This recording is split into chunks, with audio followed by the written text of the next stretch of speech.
Yeah. You know it. Row that boat, everybody. Iowa West champions.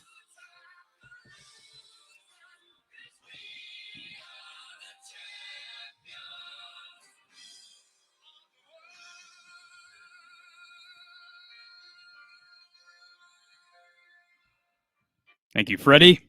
All right.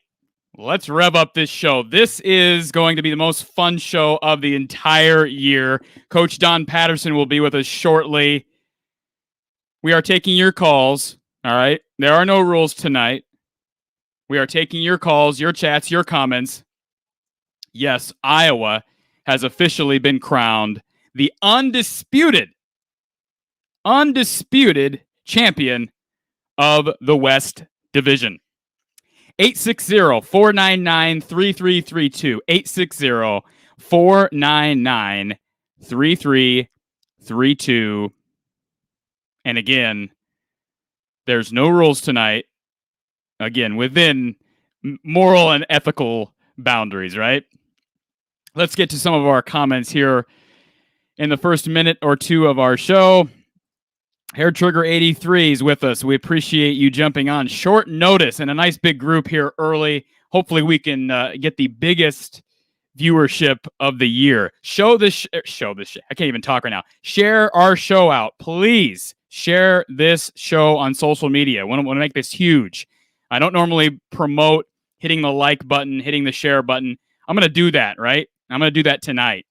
If I'm ever going to do it, it's going to be right now. Okay, because this is a party. This is a celebration for what has been an unbelievable series of events. I don't think anybody expected. I mean, very few people expected Minnesota to win this game. And I've never felt so involved and invested in an opposing fan base's game, especially a rival like Minnesota. And it was just a beautiful thing. Let's take our first call. Thank you for calling Iowa at the voice of college football. Who's on the line? Hey, Corey, this is Scott from Round Rock, Texas. Round Rock, Texas. Well, is Round Rock rocking right now, or is it just Iowa? It is Iowa, and Round Rock is rocking with me, I can tell you that. The Austin Eye Club is pretty raucous right now, so, yeah. So at what point in this game this evening did you realize that we were West champions? Oh, boy. I wasn't actually real comfortable until there was about 3 minutes left. And then I decided, yeah, Minnesota's going to do this. So, yeah, that was pretty crazy. And there was no doubt. I mean, there was no doubt in this game. I mean, Minnesota thoroughly beat Wisconsin. This was not a fluke. Yeah. First half was close, but the one touchdown for Wisconsin that first half was on a pick six. Minnesota's defense completely shut down Wisconsin's run game.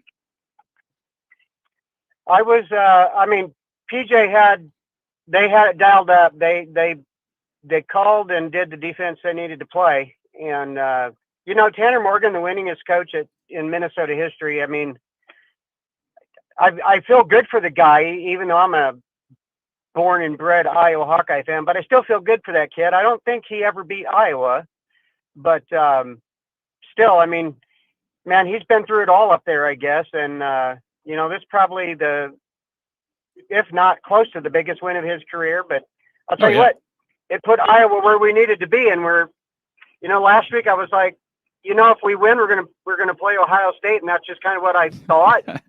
And then Michigan beats them, so I'm like, you know what? I think we match up a lot better with Michigan than we do Ohio State. So Absolutely, I'm pretty happy tonight. Absolutely, and let's be honest. I mean, I'm sure there were people out there that picked Michigan. I picked Minnesota because I kind of picked with my heart heading into the weekend. But let's be honest, if we were all picking with our heads, we would have picked Ohio State and Wisconsin. And that's the beautiful thing about college football. You never know what's going to happen. And usually it seems like, maybe I'm just a pessimistic fan, usually it seems like these are the games that don't go Iowa's way. And so I'm with you. It took me a long time tonight to finally realize and come to the realization that this was happening. And it's a beautiful thing. I'm right there with you. I was watching the press conference after Iowa's game, and those guys, they're just so calm and cool headed, but I just, if I were standing there as one of those players, you're literally rooting for Minnesota, a team you don't want to root for, but it happened. And I'm like you, I was just a few minutes left in that game before I was like, you know what, this is actually going to happen. I'm okay. But yeah, I just wanted to call and say, awesome, great show. Is Don going to be on tonight? I think I heard you say. He is. He tried to get some food in him before he jumped on, so he's going to be on with us for a little bit. Yep. Well, I haven't been able to call and speak when Don was on, so I might try to give a call back later. Yeah, call us back when he comes back. Yep, absolutely. I will. That is not a diss on you, Corey. I've been watching Don for 35 years, and I am so amazed and proud that you have him on the show, and that, for one, Don may not like this, but I really think your college football IQ is getting up there, Corey. You might be getting close. I appreciate that, but with all due respect, I do appreciate that. But if it wasn't for Don, this show would be nothing. So I give Don all the credit on this one. He's a great guy and a great mind. No, he would. Your show would still be something, but Don is the guy's a mastermind. I love his football talk, and no, literally, I learned so much from both of you guys. It's just a really great show, and I am subscribed. I've told about a dozen people that I know do the football subscriptions and whatnot. I'm like, you got to subscribe to these two channels, guys, and hopefully some of them have, but I'll keep pushing on them. Thank you so much. We appreciate it. Have a great night. We'll talk to you later, hopefully. You bet. You bet. Thank you much. All right, go Hawks. All right. Again, we are awaiting Coach Don Patterson, who's going to be joining us here in a little bit. And let's get to our next call. While we're waiting for Don, thank you for calling Iowa at the voice of college football, or should I say West Champions at the voice of college football. Who's on the line? Hey, this is John Murray from Northwest Iowa. John, how are you tonight? And how's Northwest Iowa? Oh, I'll tell you what. We love it up here, especially being an Iowan, man. This is awesome. Absolutely. It's a great day. And I totally agree with the prior caller about how, you've been so it's been great to watch you all season long. Props to you for what you do. I just love your show. Hey, I appreciate that. That really does. That means a lot. I appreciate that. This is a great weekend of football. Oh, man. How about it? You got the Nebraska debacle, and that was Iowa winning the football game too, right? Right. But, I thought, hell, you can't get any better than that. But then you got these two great games today. I love seeing Michigan knock off Ohio State, and, of course, tonight. So, wow, and I said it. Weekend. I texted Don Patterson during the Michigan-Ohio State game, and I know that obviously you're an Ohio State fan. You don't feel this way. That was one of the best games I've seen in years, in my opinion. Just everything about it. Oh, definitely. And it was chippy, and you saw the passion, and then you hear Jim Harbaugh with his snark remarks after the game. You're right. This was a great weekend. The weekend lived up to the hype. Oh, definitely. Now, I'm going to have one kind of questionable thing here with the Wisconsin game, which was what was going on 4th and 1, and you got Wisconsin's got the ball. They've got to get 2 scores. It's 4th and 1, so they're going to punt it. I've never seen Paul Chryst make with a I don't know what you call that. That was just a brain cramp. I've never seen him do that in a game. I've never seen Wisconsin do that. And then it's an illegal procedure, and he goes for it after burning the timeout. And they get it. It's like, and they get it. And they get it on 4th. Yeah. No, that was wild. It's just. Well, hey, I just want to close with this. We went out, and everybody's going to say, well, Iowa, we won games really close, and, we don't deserve and all this stuff. But here's the thing. We won the games this year. We are clutch this year. You're right. I want to close on that. You're absolutely right. So, hey, thank you. It's a great night, and we appreciate the call, and call us anytime. You bet. All right. Take care.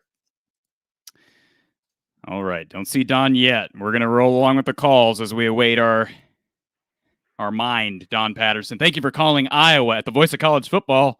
Who do we have on the line? Hawkeye Howard. Way to go, Hawks. Woohoo! Hawkeye Howard. Well, I'll tell you what, Hawkeye Howard. When those 2 losses came in, what was that, late October? I thought, Yeah. your 12-0 prediction wasn't looking too great, and certainly No. not 12-0. But anybody who's complaining about 10-2 with a West title, an outright West title, doesn't understand Iowa football, doesn't understand Big Ten football or college football. Amen. There is no negative. There's no negative to take away from today or these last 3 or 4 weeks, really. I mean, Iowa, think about it. 4 straight wins. And that's the only way they were going to win the West, and they won 4 in a row.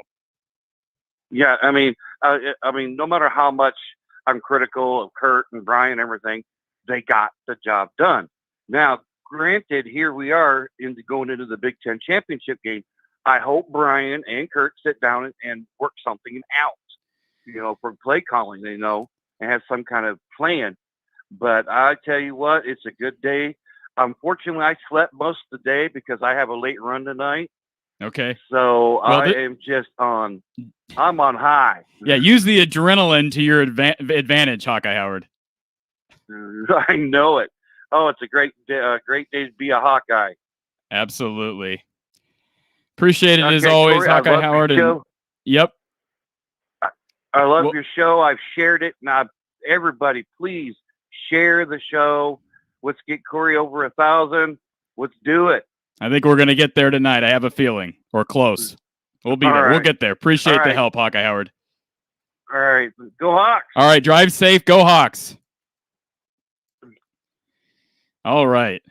Love the enthusiasm from some new callers, some regular callers. I love it. Thank you for calling Iowa at the voice of college football. Who's on the line? So, hello. Hey, is this me? Am I on? You are on. Awesome. First off, love your show.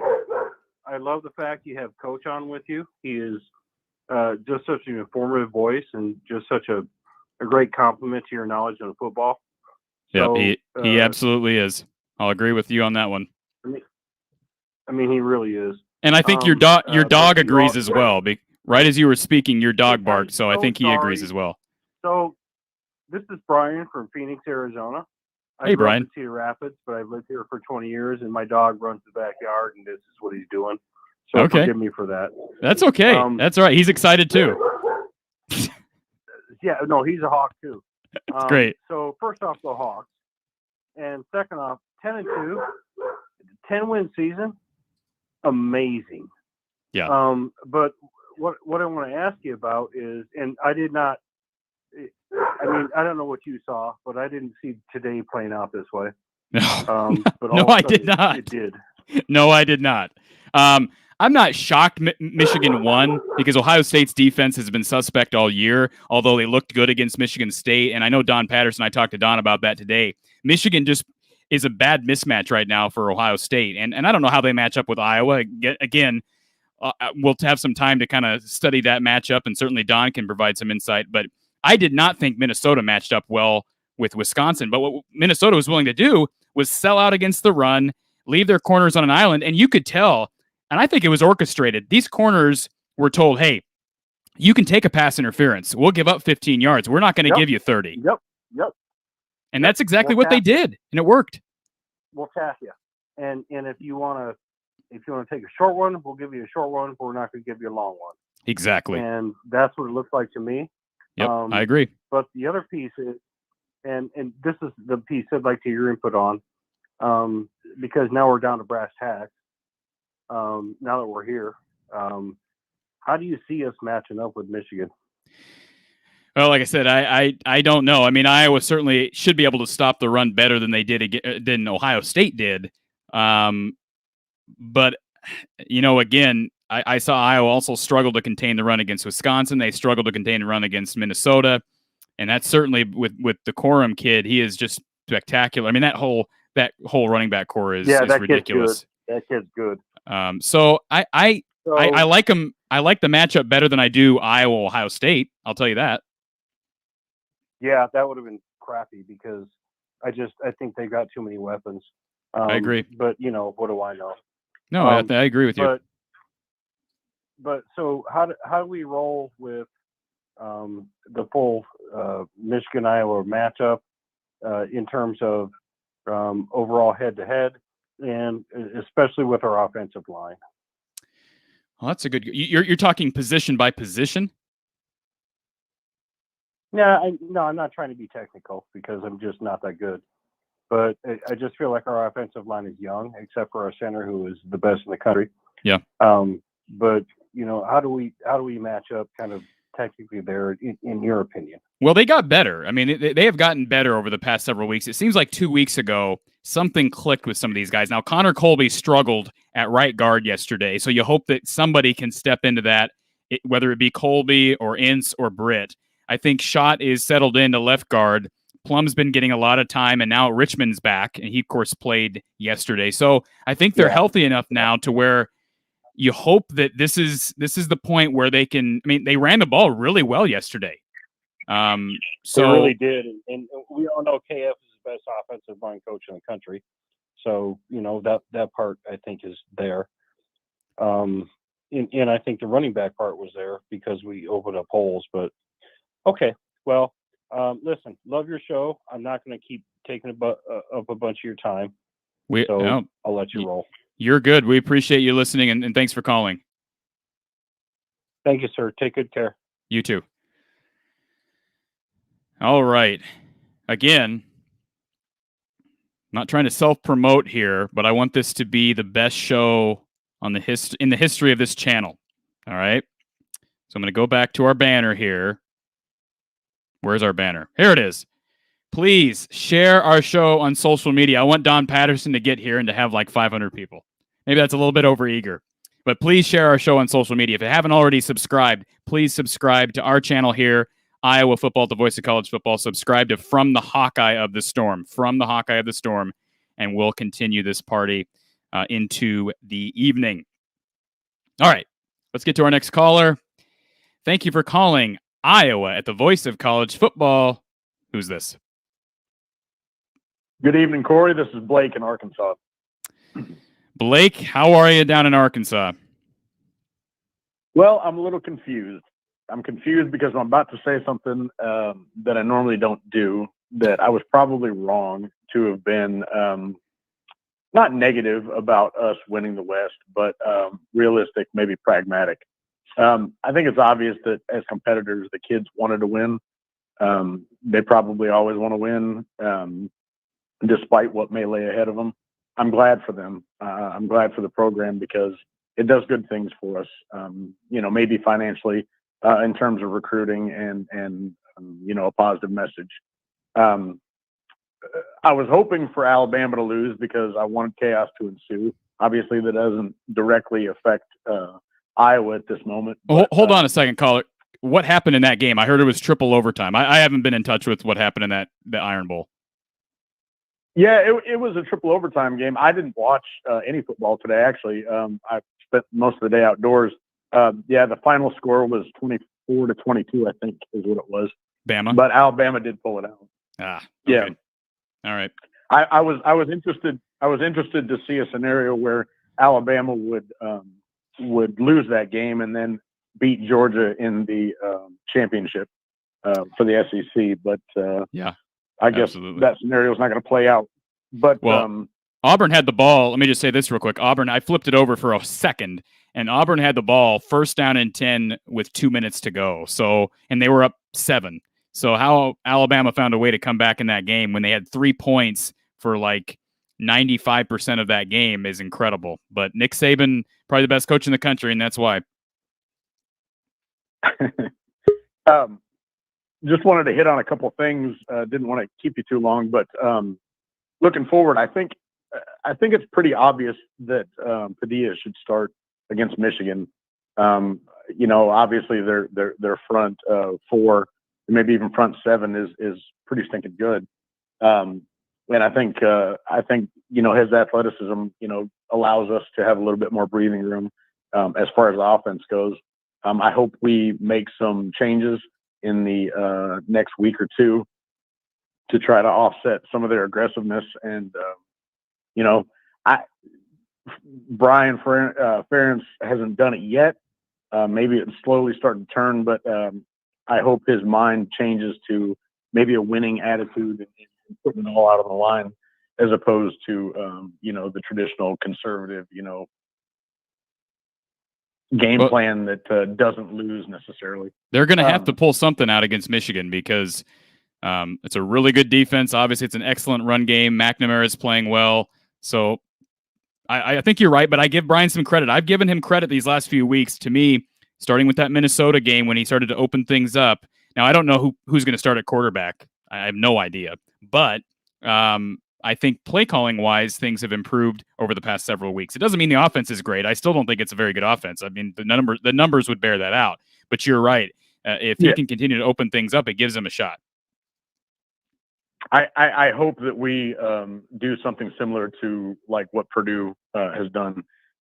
Put as many athletic guys on the field as we can at one time, spread things out, go to shotgun.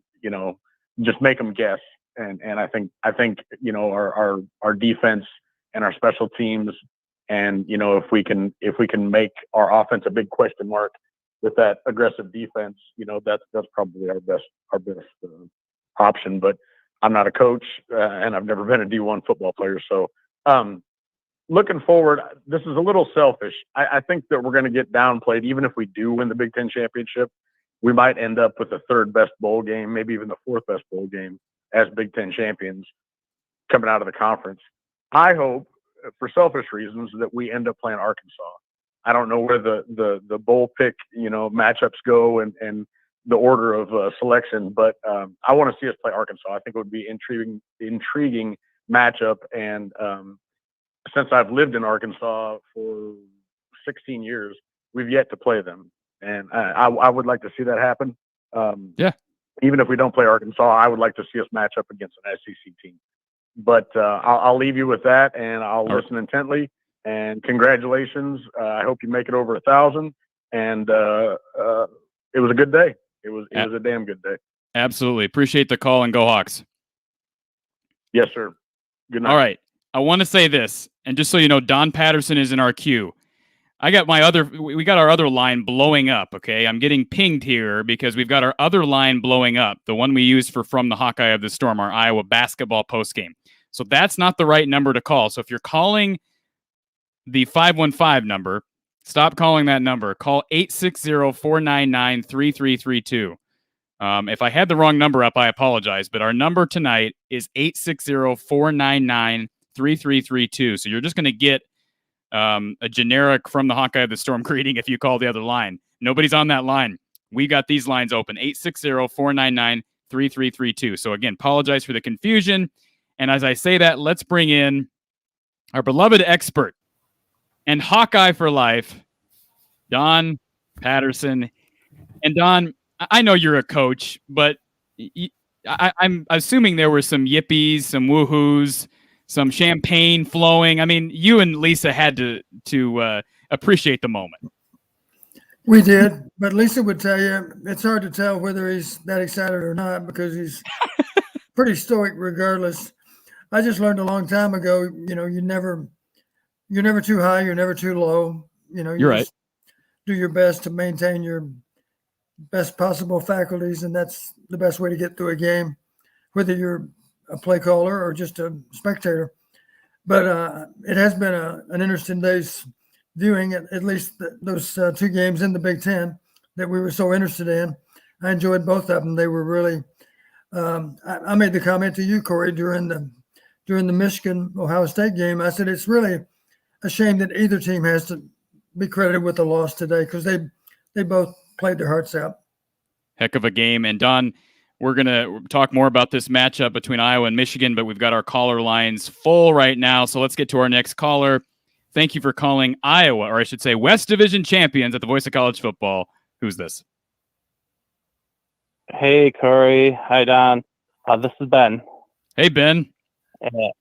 I called you. We talked about this at the beginning of the year, and it's finally happened. It is. Michigan and Iowa are playing in the championship. We did talk about that. I remember that call. Yeah, you got your wish, Ben. Yeah, well, as they say, be careful what you wish for. Absolutely. And we talked with our caller earlier, and I think Don agrees with this. Iowa matches up better with Michigan, correct, Don? I think so. Ben, if I recall correctly, you're a pretty big Michigan fan. Is that right? Oh, yeah. If my voice sounds a little rough today, that's just because I was only screaming all day at my television. It was a good 7 hours for you, wasn't it? Yeah, for sure. Well, just so you know, Ben, Coach Fry's favorite opponent from a coaching standpoint was your coach Schumbeckler. That was his favorite. Both are two of the best that will ever coach. Yeah. I couldn't be more excited than. I'm glad we're playing Iowa. Couldn't have wanted another team to be playing. I didn't want it to be Wisconsin again. I was so excited.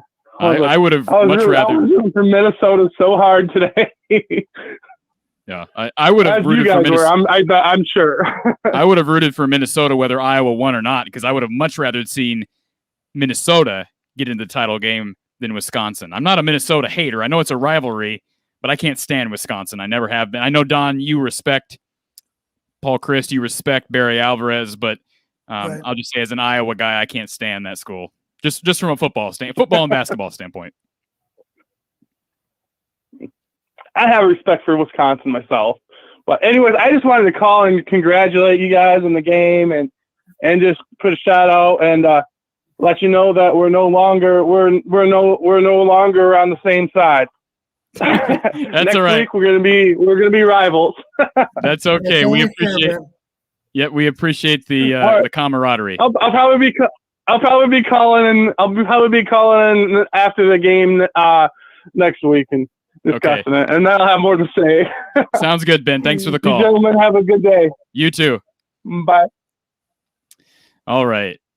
Again, rolling along here. I do want to, before we take our next call here, Don, express our appreciation for some very kind comments. I know, people are nicer when Iowa wins, Don. Not that people rip us. We have a very excellent listening base. I appreciate all the kind souls, but Billy, appreciate the subscribe, if you will, and certainly having Coach here is a treasure to all of us, myself included. If you haven't already subscribed, we are getting very close to 1,000 subscribers, which helps us immensely. So please do that, and please share our show on social media.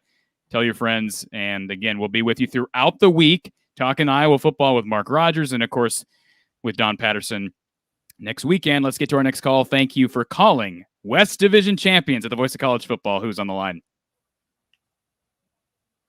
Well, hi, I'm Neil. I'm from Muskegon, Michigan. I'm a Wolverine fan. I want to congratulate Iowa. Well, congratulations to you too. Thank you. I'm a little worried about Iowa because they are just so sneaky, gritty good. I really, really think that if Michigan is not at our top of our game, things could be a close loss. I don't see Iowa blowing us out. I don't see us blowing Iowa out. I think it's going to be a tough game. I'm going to say Michigan 20, Iowa 17 or something like that. But, again, I really respect the way you guys win ball games, and hats off to you. Thank you. Appreciate the call this evening. And absolutely, if I'm an Iowa fan, Don, or a Michigan fan, excuse me, I'm somewhat concerned that Michigan could have a hangover next weekend and not be ready for the Big Ten title game because of how big that Michigan win was today, Don. Just talk a little bit about mental aptitude next week. I think you're right. It was a game that meant the world to the Michigan players and the Michigan coaches. Obviously, the fans feel strongly about the game too. And you're right. They used up a lot of emotional energy today to win that game. It's what it took. And there's always the possibility of a slight letdown thereafter because, let's face it, that's a huge monkey to get off their back is a win over the Buckeyes because that one's really been a thorn in their side for so many years. Absolutely. And real quick, before we get to our next caller, Fast Outdoor Food wants us to discuss bowl games, Don. And I'm not a good person to ask on this because I really don't look at pecking order until everything's all said and done. But where do you think Ohio State and Michigan go? I mean, obviously, it's a huge disappointment to Buckeye fans to not even be in the title game. But do you have any thoughts on bowl games? I don't have any good feel for it anymore. I'm just not in touch with the bowl scene like I was as a coach. I do think, it's not necessarily the most logical pick, the one they go with, because one simple question, of course, are the team that you're considering for your bowl side, how well are they going to travel? Ohio State typically plays in all kinds of big games, and obviously after a loss to Michigan, there might be a little less enthusiasm to attend that bowl, and that's got to weigh on the committee a little bit for any particular bowl game. So that might cause Ohio State to slip a little bit further than what you might expect. Doesn't seem fair, really. They're still an outstanding team, but there's some politics involved, and obviously you need to sell motel rooms, and you got to have a lot of people that are willing to travel. So it's difficult to say where they might end up, and really no way to project. I think the Rose Bowl is in play for Iowa, isn't it? I do think the winner has an excellent chance to be in the Rose Bowl. Let me qualify that. I guess that's only true if it's Iowa, to be honest with you. Correct me if I'm wrong. It's not one of the sites for the semifinal games, right? No. It's not. Right. So obviously if Michigan wins, they're a one-loss team. There's no way they're going to fall out. They're going to be one of the Final Four, which means they're not available to the Rose Bowl. So I think the only way we could earn an invitation to the Rose Bowl is to lose a hard-fought game to Michigan or to beat Michigan. Let's face it, to beat Michigan would make us still not attractive to the Final Four, but would make us attractive to Pasadena. So I think we have the only way we could lose out, I think, on a Rose Bowl opportunity would be to lose to Michigan, and for that to be a routine loss. If it's a 2-score loss, I don't think we'll end up in Pasadena if we lose by a couple of touchdowns. But if we can win the game or look really good in losing, I would think that the Rose Bowl might very well take us as runner-up in the Big Ten. All right, let's get to our next caller on that note. Thank you for calling Iowa at the voice of college football. Who's this? This is Nathan. I just wanted to say I was born in 1986. I started going to Kinnick in 1989. When I was 8 years old, I had a little bit of a mail correspondence with Coach Hayden Fry, and he actually responded to my letters when I was a little kid. And I think he would just be absolutely thrilled at the way that Iowa has conducted themselves in the games this year. My wife converted to be a Hawkeye fan after her first day at Kinnick from Ohio State Buckeyes. We were both there in 2017, and this afternoon I watched Ohio State lose with my in-laws in the house, and then I watched the Gophers win tonight with that same group of people, and the whole place was going nuts. So it's been a great day in our household, but I got one question for Coach. What are the odds that we see a 2-quarterback offense next week against Michigan, just to give them some confusion and some things to think about? I think the odds are excellent. Who knows who we might start? Isn't it kind of odd that we're playing a championship game? We don't even know for sure who the starting quarterback is. But I don't think that's a bad thing. What an Iowa place to be at, though. Absolutely true. The truth of it is, regardless of who starts, the other quarterback is going to be ready to come into the game at any given time. Maybe it's just part of the overall plan. Maybe we plan for the backup to come off the bench, maybe on the 3rd possession or 4th possession of the first half. Or the other possibility, of course, is the starter simply not moving the team as well as necessary. And at that point, of course, it'd be logical that we might make a change whenever that might be in the game. Well, I'll tell you, the only thing better than watching Ohio State lose with my in-laws this afternoon was seeing that Iowa was going to the big game. And so, I mean, I don't know how I'm going to sleep tonight. I don't know how you guys are going to sleep tonight, but man, Hawkeye Nation is fired up tonight. That's for sure. Absolutely. We appreciate the call. And, it's a cool story. I'll just say this before you hang up, caller. How old are you? I'm just curious. Because you obviously I'm 35. I'm 35. I started going to Kinnick when I was about 4 years old or 3 actually. My dad's had season tickets. We sit in the north end zone about 12 rows up from the field, and I've been going to about 5 or 6 games a year with my dad ever since I was a little kid. And I remember calling in and talking to Coach Fry once with Jim Zabel on 1040. Sure. And I mean, this is just amazing. I can't believe we're here, and I'm just so happy to be on the phone with you guys tonight. And man, go Hawks, right? Go Hawks. And let me just say this. The reason I asked you about your age, sir, because I'm about 10 years younger than you. And when I was a little kid, I wrote to Kirk Ferentz, and what a shocker, he also responded. So that's the type of class. I've got that letter framed. Got it framed on my wall. Hayden Fry wrote back. I gave him a play suggestion, and he, of course, as an 8-year-old, he wrote back and said it was illegal and that wouldn't work. But he gave me a little ruler that they used to sketch out plays on their clipboards that had some little punch outs in it that they could draw quick plays on their clipboards on the sidelines. And then he hand wrote it and signed it. It's been one of my most treasured possessions. I feel the same way about mine. So, yep, we're very fortunate. Have a great night, guys. Go Hawks. Right. You too. Go Hawks. Appreciate the call there. And Don, how do you feel when you hear callers call in and talk about what Hayden Fry era football and certainly your era of Iowa football meant to them? Corey, it is very heartwarming to hear that.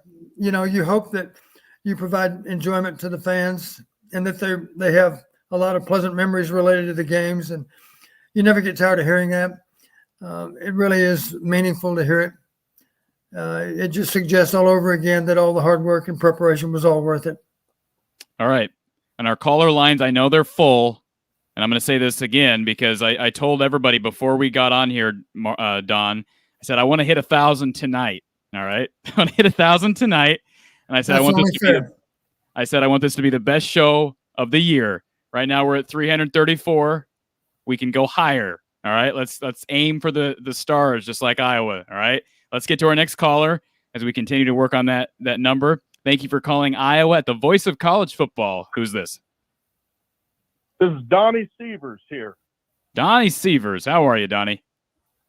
I'm doing real well. I appreciate you guys taking my call. I listen every week. You guys put out excellent content. Thank you. I'm just so excited right now. I can't believe everything worked out the way it did. I'm from Burlington, Iowa. I live up here in Minnesota right now. And I was working last night, this is a tough place for a Hawkeye to be. And I've been saying, Sky Uma rode the boat all week. I've kind of felt a little disgusting doing so, but I'm just excited that they pulled it off. One takeaway from last week was I'm just proud of Kirk Ferentz in the way that just his steady hand leading this program and just riding the highs and lows, is keeping a steady hand and just seeing him get emotional on the field. You can tell he loves his team, and I was just proud that they were able to bounce back from Purdue and the Wisconsin loss. Just excited, very excited. I think you guys kind of nailed it. I think that just the emotion in the Michigan-Ohio State game, I could definitely see because of Kirk's steady hand, and he even said in his presser that he's not going to, get too emotional about what happens. He's going to take it as it comes. I see that playing a huge factor in the game. I was going to ask you guys, do you have any inside baseball? Because obviously we're going to need all hands on deck. Does Matt Hankins, is he healthy enough to go next week, do you think? I really have no idea. If I had to guess, and this is just totally speculation, I would guess that he's not. But that's just based on sort of reading between the lines of how Kirk speaks about injuries. But I think there's got to be a chance you get Terry Roberts back next week because Terry, of course, missed time and he was iffy heading into this game, according to Kirk. So hopefully you get an extra long prep week for the championship game. It'd be huge if they could get him back. Yeah. Well, I appreciate it, guys. You guys do excellent content, and go Hawks, and let's try to go get a championship.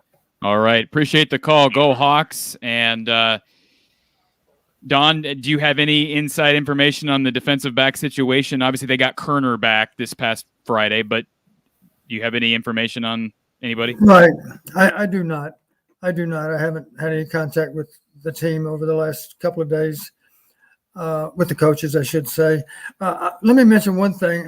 Why this is so gratifying to me, you've heard me say before, Corey, this team reminds me so much of our 81 Rose Bowl team. Very, very similar in how it was built. Very, very stingy defense.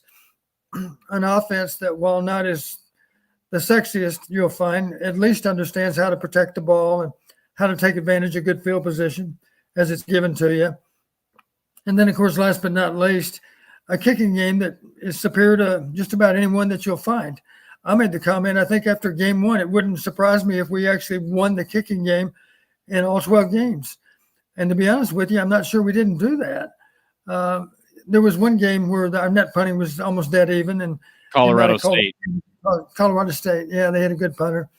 But in general, it's kind of clear cut that we also won the kicking game. And that'll be critical going into the championship game, of course, because Michigan's awfully good on offense, defense. And just a little bit I've looked at them, I suspect that it's a realistic goal that we'll win the kicking game next Saturday night also.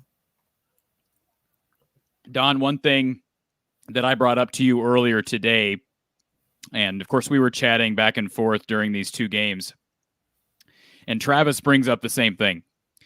We have to understand that Ohio State's not going to the playoff. Iowa is not going to the playoff. The only team that can go to the playoff from the Big Ten is Michigan. So Iowa wins.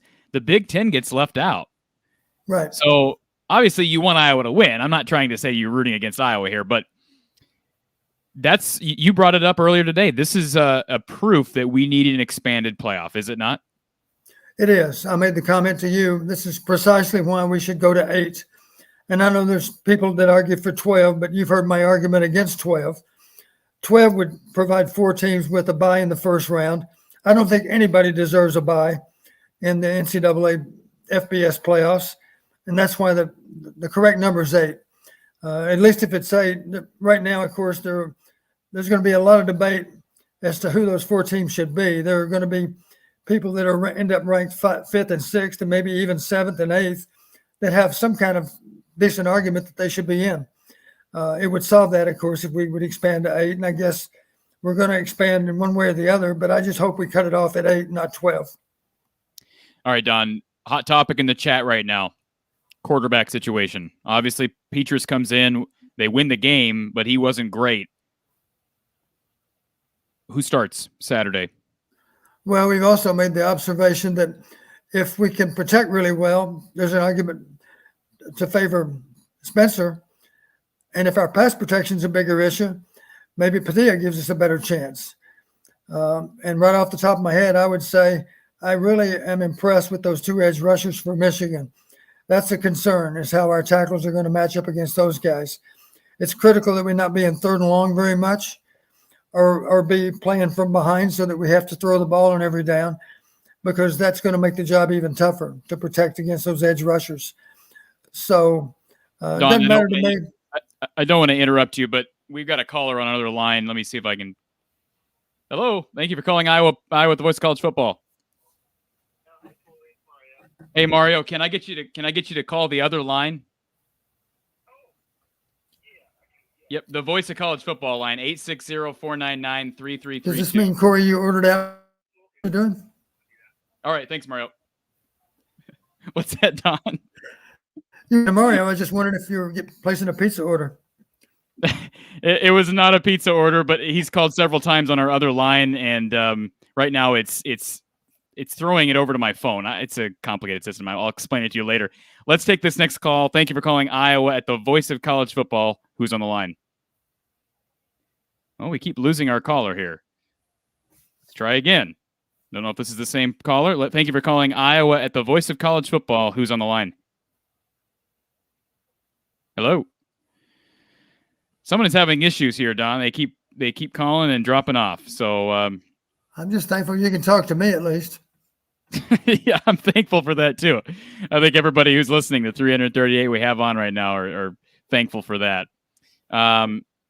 Dr. Nigel Pisswater says that Padilla is the guy you want to go with. So I didn't mean to interrupt you, Don.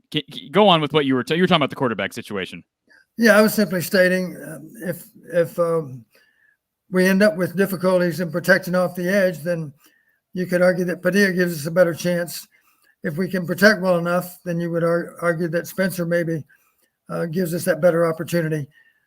So another simple solution, of course, as we've discussed already, is to play them both. And you've heard me say, maybe on any kind of normal down and distance, maybe you go with Spencer. That's fine if that's the decision of the coaches. But maybe in an obvious 3rd and long, where escapability does matter, maybe you insert Padilla for 3rd and long, realizing that he at least is going to be more difficult for them to contain in the pocket. So there's 2 ways to look at it. I think one good solution is play them both. Absolutely. I agree with that. And I think we've got Mario on the line. Mario, are you there?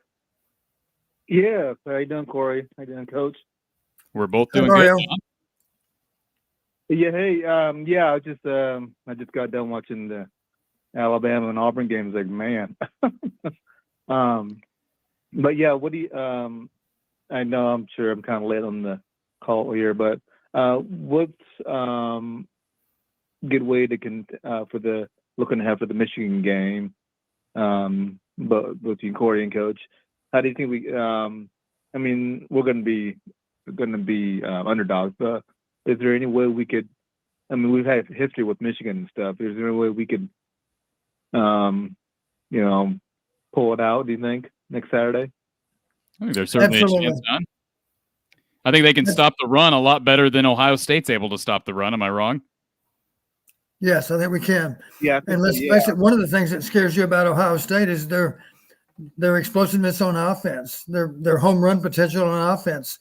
I think one of the benefits that Michigan had today, the weather very definitely gave Michigan a better chance. If it would have been a beautiful day to play, then I think advantage would have gone to Ohio State. Absolutely. So obviously we don't have those issues next Saturday night, which makes me even more pleased that we're not playing Ohio State, because I think Ohio State in an indoor stadium is a tall order for any team. Yeah. Just kind of because I was looking at the highlights of the Michigan Ohio State game, and stuff, and I was like, I'd rather play Michigan than Ohio State. Yeah. Next Saturday and stuff. But no, just going. I didn't think we were gonna. If you told me beginning of the season would be in the Big Ten championship game, I'd be like, I don't know about that. But well, I don't want to I don't want to toot my own horn here, and I promise I do not predict this every year, but go back to this channel back in August, and I did call it. I said Iowa will win the West. Now, I did not expect it to be through a final week loss by Wisconsin to Minnesota, but I did predict it. I thought Iowa had the pieces. They kind of went the roundabout way to get here, but they did it. Well, my thing, I'll have to check that. And I think Corey and the coach, I think, especially when we got back from the bye week against, we got a couple losses between, Purdue. Purdue is always a tough team, and then Wisconsin. I was like, okay, it's not going to be the way it goes, but I don't know. I mean, when I saw the score of that final against Minnesota beating Wisconsin, I was like, okay, so I'm hoping they can, they can play the best, next Saturday, have the game plan, and absolutely. And that, like I said, that just I like hearing you guys. Hope to talk to you guys next week. Like the night to hear your voice too, Coach, and stuff. And I'll just listen to the rest of your show, but we want to call in. And Mario, remember, we'll be on over at the From the Hawkeye of the Storm channel Monday after Iowa basketball's game with Virginia. So we'll be on with Coach Close. Oh, okay, yeah, okay, perfect, okay, yeah, and stuff. But continue doing what you're doing there, Corey, and then Coach and stuff, and let's hope we can do it next Saturday and stuff. Appreciate it, Mark. Mario. Coach. Mario. Thanks, Mario. Okay, Corey. Corey, let me make this observation. One thing for you to think about, if you want to talk about the rewards of a win next Saturday night for one team versus the other, if you want to identify pressure on a team, the pressure in my mind is more so on Michigan than us, because Michigan is playing for a chance to be in the Final Four. You're right. And as you've already mentioned, I don't think even a resounding win over Michigan, I don't know that would get us in even then with our 2 losses. There's so many one-loss teams out there. So in that regard, the pressure is more on Michigan simply because they have more to gain with a win than we do. I don't think there's a scenario out there where Iowa makes the playoff. I mean, even if every team were to lose, I just don't think there's a scenario. Even if you have a bunch of 2-loss teams, the committee is not going to be doing Iowa any favors as a 2-loss team when you have a 2-loss Ohio State, a 2-loss Michigan, a 2-loss. I mean, it's just not going to happen. So we know that's out the window. Right. And I do want to appreciate this from BIB. Please subscribe to the channel. So we're at 954 subscribers. We got 312 listeners, viewers right now. Please help us get to 1,000. Mark just texted me as we were talking and said, push us over 1,000. So we're really trying to promote that. And I do want to throw a shout out to BIB. He says he purchased 8 Big Ten championship game tickets. Am I coming? You just hit me up, BIB. You've got my email. If you need it, you can go to our website, message me through Twitter, whatever. You just hit me up and I'll be there. Appreciate that from BIB. Thank you for calling Iowa at the voice of college football. Who's on the line? Hey, this is Jared the actor. Joe the actor? Or Jared the actor? Yes, sir. Jared the actor, yeah. Jared the actor. I recognize that name. Yeah, of course. So I just kind of got to know you guys and calling into Mark and stuff. I'm a big Hawkeye fan, of course. Awesome. What'd you think of the game? Yeah. This was a hell of a weekend. I mean, between the big comeback from Iowa and then I think the unexpected loss in Badgers. I mean, that was – it's just like which offense is worse between the Badgers and the Hawkeyes? Well, we watched what happened to Iowa versus Wisconsin, but if I'm going to be on Iowa's side in that argument, I would say that Iowa's offensive line has improved a lot since the Wisconsin game. So hope I'm right. Yeah, I think we have to give Minnesota some credit today. If you would have told me that Wisconsin offensively would not score a touchdown today, I would have found that hard to believe. But in the end, that's exactly what happened. No, it's a struggle because I live in Wisconsin, but I'm a Hawkeye fan, and it's just like both of those teams have tremendous defenses, for the most part, but the offense is just completely indolent, and it's neither team can seem to find a quarterback, and it's just tough to watch every year. Well, the difference is Wisconsin has made it to this title game more often than not. So this is a step in the right direction for Iowa because, yeah, you're right. Wisconsin doesn't produce a ton of NFL quarterback talent, but they do produce a heck of a lot of running back NFL talent. So, yeah, this is a step in the right direction, whether it had to come with a Wisconsin loss or not. Iowa earned it. There's no doubt they're undisputed champions, but you're right. The offense needs to be better to beat Michigan on Saturday. Yeah, it'll be interesting, I guess. Do you have a score prediction, just out of interest? I don't yet. I'll definitely have one for you later this week on my channel, but I'll have to mull this over. I would like to run the analytics first. Yes. Okay, sounds good. All right, thanks, Corey, guys. Just wanted to call in and congratulate the win, and I'll call in again next time. Thanks. Appreciate the call, and have a great night. And I do want to address something before we get to our next caller here, and that is a comment. BIB's, he's the one who is trying to call in. BIB, I don't know what's happening. Our lines are open. Give us another call. Maybe try a different phone. I don't know what's going on either. We've been taking calls okay, so maybe try a different phone number or a different phone to try to call us or try again. But appreciate the effort there, and we'll take our next call here. Thank you for calling Iowa at the voice of college football. Who's this? Hey, Corey, this is Vincent. Hey, Vincent, how are you tonight? That's a rhetorical question. Right. I just want to first go on record to both you guys and say I predicted all of this. I predicted Minnesota beating Wisconsin, the midseason quarterback controversy, and Iowa reaching the Big Ten title game. Predicted it all. All right, I'm taking your word for it. No, I'm totally joshing. Okay. I'll try to make it quick tonight. First question is for Don. As an offensive guy, what are some things that you would do preparing for this kind of Michigan defense, or what are some things you'd be, or working up for this Big Ten title game? Well, one of the things you would routinely look for, realizing you got an entire 12 games you could take a look at, Michigan having already played 12, you simply recognize that some teams game plan against Michigan better than others. And I don't know who they would be off the top of my head because, like I said, I haven't done the analytics yet. But I will guarantee you that if you would be able to evaluate each and every opposing offense for how they attacked Michigan, some had good ideas, some did not. You're kind of foolish if you don't try to expand on those teams that had a good idea, or maybe more than one good idea. And that's why you've heard me say before, game planning is so critical. And I'd like to believe there are going to be some plays we run on Saturday night that we've yet to run this year.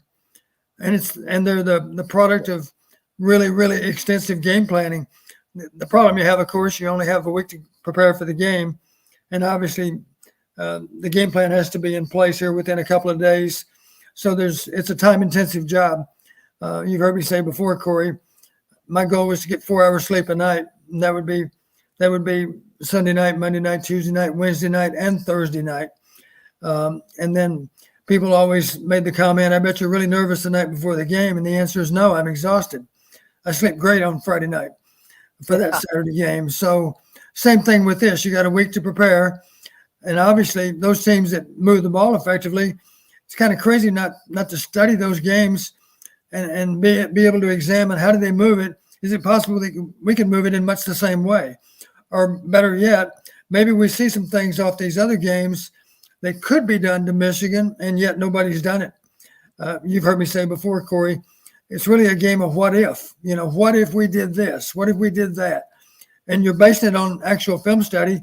Maybe you're not looking at the plays you're thinking about running, but you're simply using your imagination to be able to predict how that reaction is going to be on the part of Michigan's defense.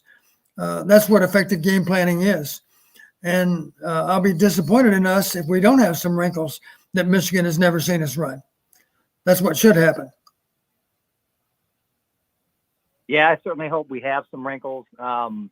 Just as an outsider's view, looking at Michigan's schedule, I look at their loss to Michigan State and what Michigan State was able to do to get a win, spreading the ball around, getting it to their playmakers.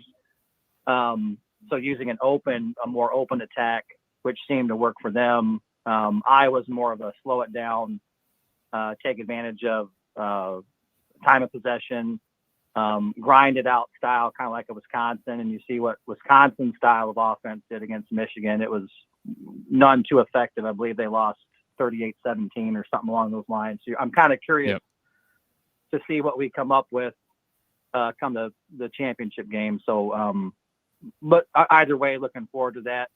The only thing before I let you guys go, Don, I don't know if you have or how much pull you have, but if you could call in the powers that be at Kinnick or to the Iowa staff and please implore them to have some exotics and plays to stretch the ball down the field, we'd greatly appreciate it as fans. Well, I appreciate that. I think it goes without saying, if you're playing against a really outstanding opponent, you better have some pretty aggressive play calling on your side to be able to win that game. And the tricky part there, of course, we can't be stupid with what we do. If we expose our offensive tackles and we're holding the ball for a long time in the backfield, that presents an obvious problem. But maybe we can go play action. As you mentioned, Corey, maybe we can take advantage of waste downs when a lot of teams don't do that. And the bottom line is we have to play to win and not fall into that trap of playing not to lose. If you play not to lose, then typically you do. Yeah, I don't want to see us leave anything on the field. That would be debilitating as a Hawkeye fan. Yes. I hope we don't do that. But Yeah. even I on agree. special teams, I know LeVar Woods does a good job of scheming, studying tape of our opponent to see if there's any weaknesses that we could try to take advantage of. So anyway, hope we do that. Corey, I'm going to try to get you a couple more subscribers tonight with some family members. Gentlemen, again, just greatly appreciate the call, and go Hawkeyes. As always, appreciate the time, Vincent, and we'll talk to you next week. Thanks, gentlemen. Appreciate it. All right. Before we get to our next caller, Don, we did have a question in the chat that was specifically to you. And let's find it here.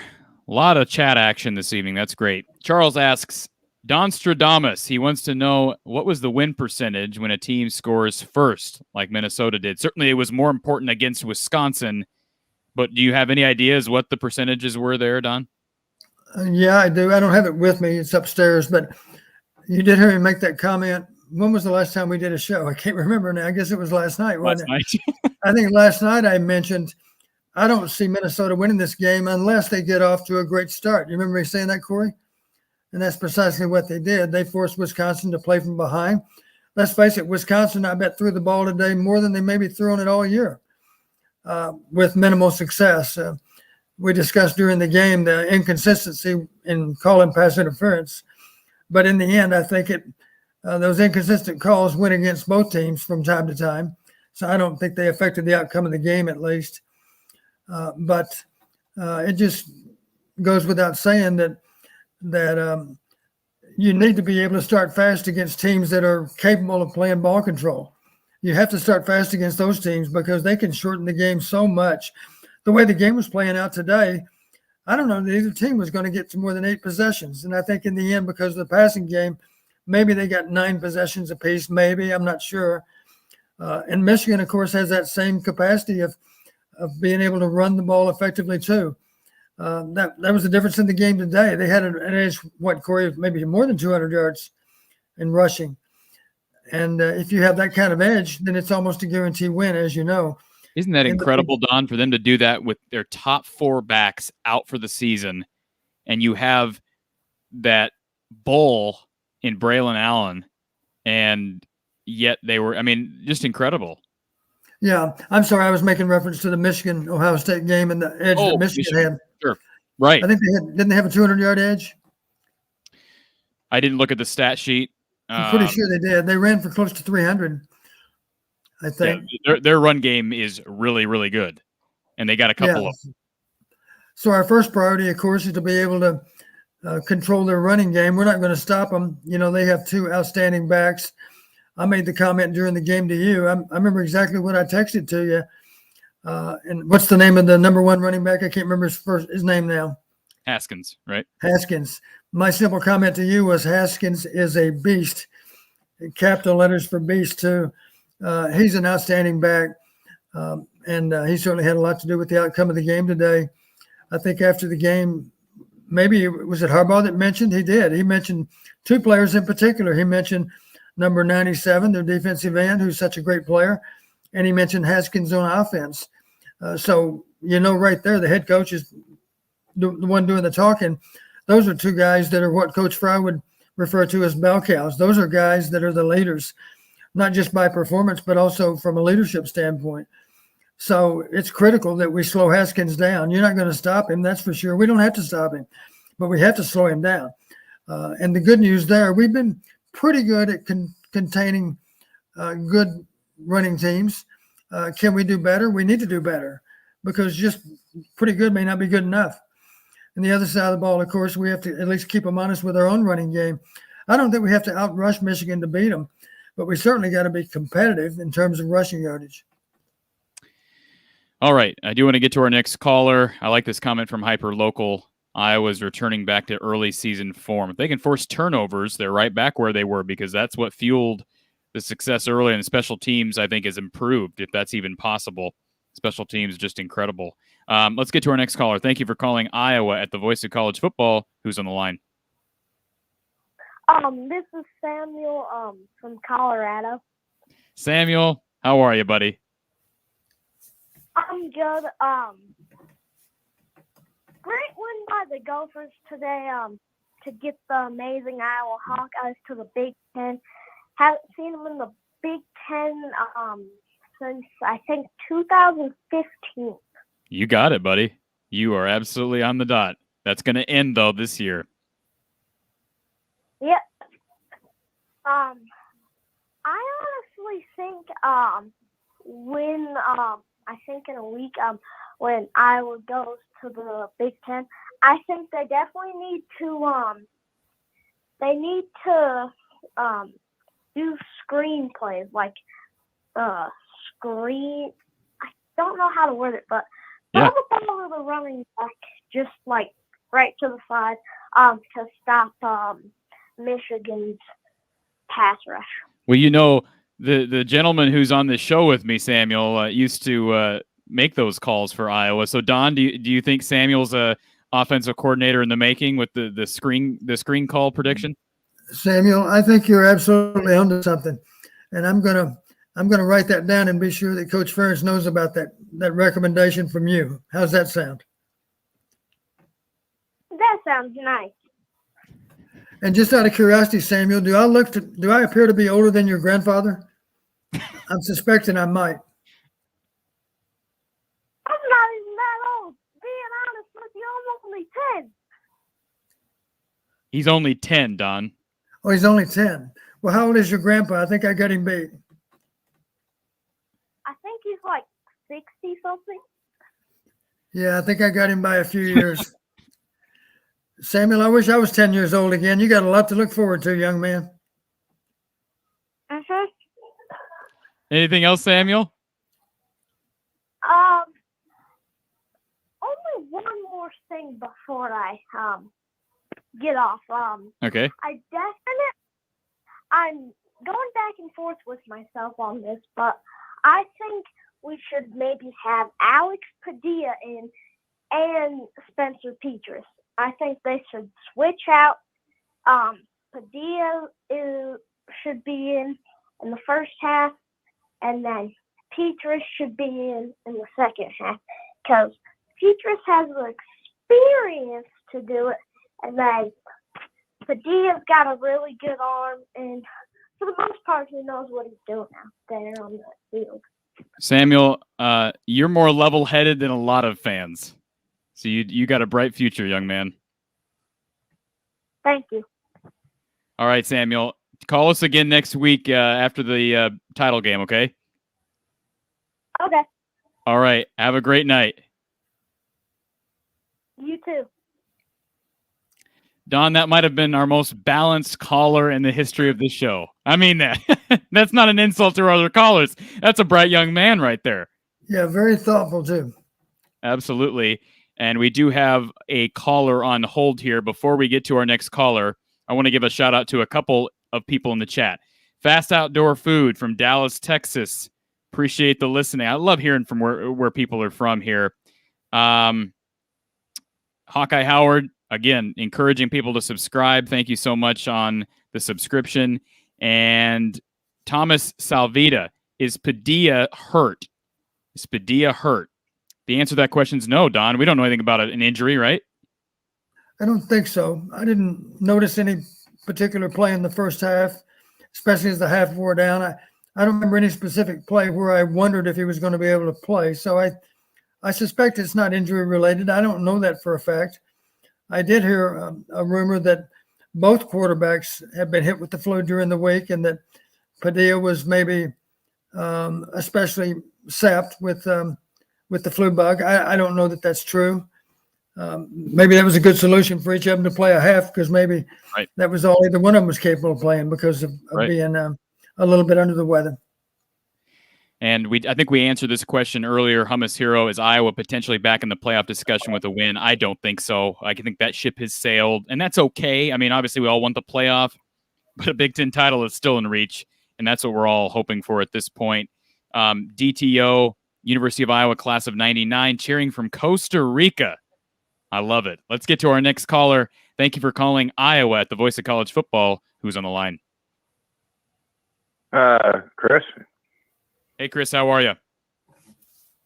Oh, not too bad. I think I stayed up half the night last night and reading and breaking down what Minnesota could do to beat Wisconsin and what their chances were.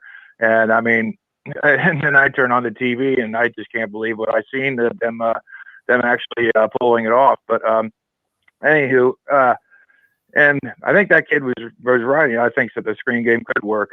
He could be a head coach one of these days if you know. But I agree. You know what?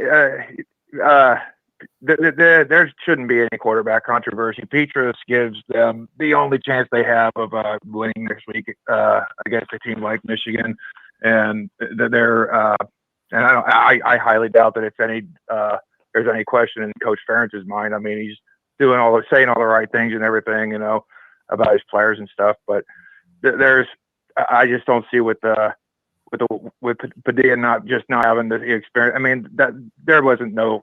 They didn't pull him because he was injured. Or anything like that. They pulled him because that offense has sputtered even worse with Padilla than it ever had with even with Spencer. And the way he came out against Nebraska in the second half, you got to go with that. You got to go with Spencer. And anyway, I'm going to let you guys talk now. All right, I appreciate the call, and I have no problem with our caller taking a stance on the quarterback situation.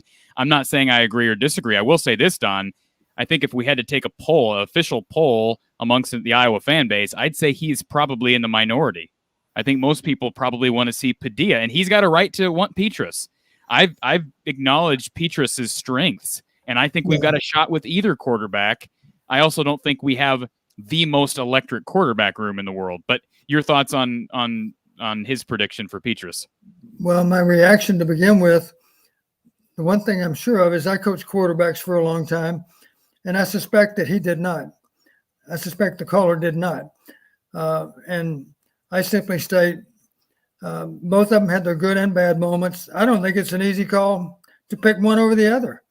It might be an easy call for him, but that simply makes me wonder if entirely accurate with his judgment, because I think most people that have had made a living out of coaching football would say it's a difficult decision as to which one to go with. It's not an obvious choice, regardless of what he thinks, because he's simply wrong to think it is an obvious choice. It's not obvious. There are arguments for either one.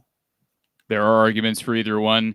And I do want to get to our next caller, but I want to acknowledge Kurt here. Our condolences. He says his dad, who was a diehard Hawkeye fan, passed away this week. And I know that certainly losing a loved one is never easy, but you're absolutely right. Your dad would be so pleased with this win. And Don, I know this is one of those things where you look at a game like this, or I should say a season like this, and it's sort of the, microcosm of Iowa football under Kirk. The roller coaster. You start 6-0, then you lose 2 straight. The sky is falling. You win 4 straight, and somehow get into the title game. And it would just be the Iowa thing to win this game on Saturday. I'm not saying it's going to happen, but it would just be the Iowa thing to happen. Right. I was going to make this comment and credit specifically to Coach Ferentz over anyone and everyone else. You heard me say after those 2 losses, the one thing I can guarantee you, knowing Kirk as well as I do, he's not going to overreact to the situation we're in. We lose 2 in a row to 2 very good football teams, and we are disappointed with how we play. But I knew even then, 8 games in, he's going to react. He's not going to overreact. So going forward, we're never going to lose sight of the fact that it's a long race. You've heard him say before, it's a long season. Let's not overreact to what's happened here. Let's adjust. Let's try to figure out a better way to do things, but let's not overreact because it's a long race. Let's just continue to run the race. Let's just focus on the next game, nothing else. And at the end of 12 games, we'll see where we are. Well, here we are getting ready to play our 13th game. And we've achieved our goal of, and our next step, of course, is to find a way to win that one too. The thing that Michigan knows, you've heard me talk before about positive exceptions and negative exceptions. I'll share this with you because we haven't talked about the analytics from yesterday's game. This won't shock you to know this, Corey, but we won 6 of the top 15 parameters yesterday against Nebraska. Nebraska won 8. We won 6, they won 8. We did win the top three parameters. We were +1 on turnovers, as you know. We outrushed them by a fair amount. I can't remember the spread, but a decent amount. Was it more than 100 yards, I think? I believe it was. It was probably right about 100 yards, yeah. Yeah, and then last but not least, the number 3 parameter was time of possession. We slightly won time of possession also. Yes, we did. Also had a pretty big edge on average starting field position, which of course ties into the kicking game. Significant edge on field position. So that's one reason we won. We didn't win the top 3 parameters, but we only won a total of 6. Nebraska, meanwhile, won 8. So again, Nebraska won some of those parameters, but in their case, they were negative exceptions. They won the parameter and yet still lost the game. That's what good teams do. Good teams find a way to win. That would be defined as Iowa. Other teams find a way to lose. That would be defined as Nebraska. I'm not trying to beat up on Nebraska. That's just the reality of this football season. They won parameters against everybody that they played this year. There were any number of games where statistically you would have looked at the stats and expected that they won the game. But in fact, they didn't. So good teams find a way to win. It's not as predictable as just going out and piling up more yards or making more first downs. It's a lot more complicated than that. And again, I don't want to pass it over. Absolutely. Condolences to Kurt for the loss of his father this past week. I also want to give a shout out to another listener from another state, Michael Stone, University of Iowa classes of 75 and 77, cheering Iowa on from Texas. Love to hear it. Thank you for calling Iowa, the voice of college football. Who's on the line? Oh, is this do you have that 1976 Ford Pinto for sale still? 19. Don? I'm joking. It's Bib.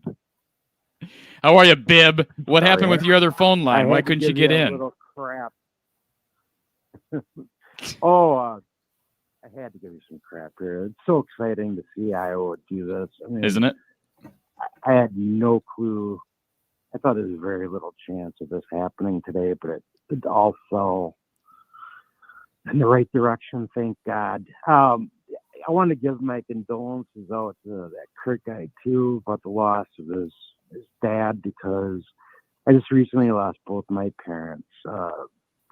Not like recent reason, but the last year, both of them. So cancer, and it's a tough thing to go through, but he's right. His dad's definitely smiling down from heaven. There's absolutely no question.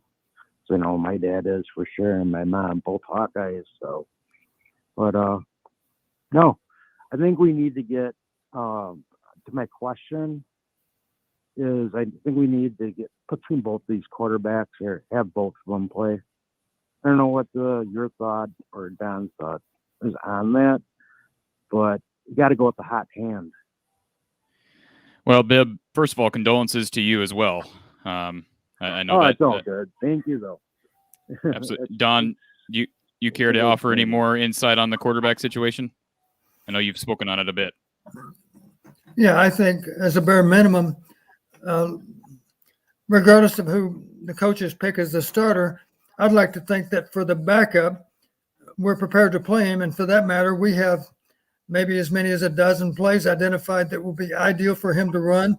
Those are the plays we should rep with him during the week to be sure he's ready to run them in a game. I think that's precisely what Purdue did to us with Plummer, and for that matter, with that third quarterback. He didn't have time to work on all kinds of plays, but I bet those 10 or 15 plays that they ran, I bet those plays got repped in practice, and in that regard, they were ready to be run against Iowa. Awesome. Corey, I'm dead serious. I got those 8 tickets and my credit card, and my wife is not happy. So, hey, you got my contact information, Bib. You hit me up. Yeah, I do. I'll hit you up on email for sure. Okay. It's gonna be a blast. I'm telling you guys. So, is Don going to the game at all, or no? Well, I get the impression and comments my wife has made that we are going to the game. Yes. You are going to the game, Don. Awesome. I do believe so. Wow. we got a truckload from Jersey coming, so we're thinking about renting a bus. But Wow. Corey, I don't even know where you reside in Iowa, correct? Yep, we're in Ames. My wife and I live in Ames. Okay. Oh, that's right. Duh. Hawkeye of the Storm. There we go. You got it. Wasn't thinking too clearly. No, I appreciate it. Hope you guys hit your 1,000.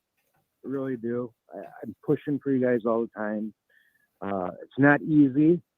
If anybody, I've been there, done that, and it takes time. It really does. Once you hit that 1,000, you're going to be golden. You already guys are just unbelievable, and I appreciate Coach coming out and talking.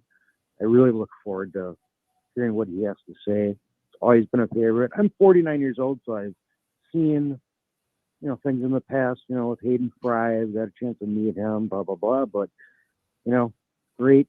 It's great to be able to have a great coach and a gentleman like Don on your show. I totally agree with you. And that's about it. I will definitely get a hold of you, Corey. I'm going to free the lines up for you guys, though. All right. I'll look for that email. Go Hawks. All right. Go Hawks, BIB. Appreciate the call. All right. Rolling along here. Thank you for calling Iowa at the voice of college football. Who's this? Hello, you guys. I'm Ron. Hey, Ron. Hey, two quick questions. I'm sure you I missed last night's show. I was out of town, but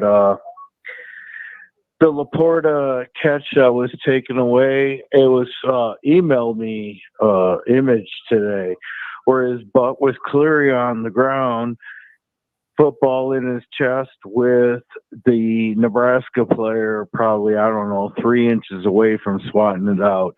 I know these things are bang, bang, but I thought it was supposed to be irrefutable.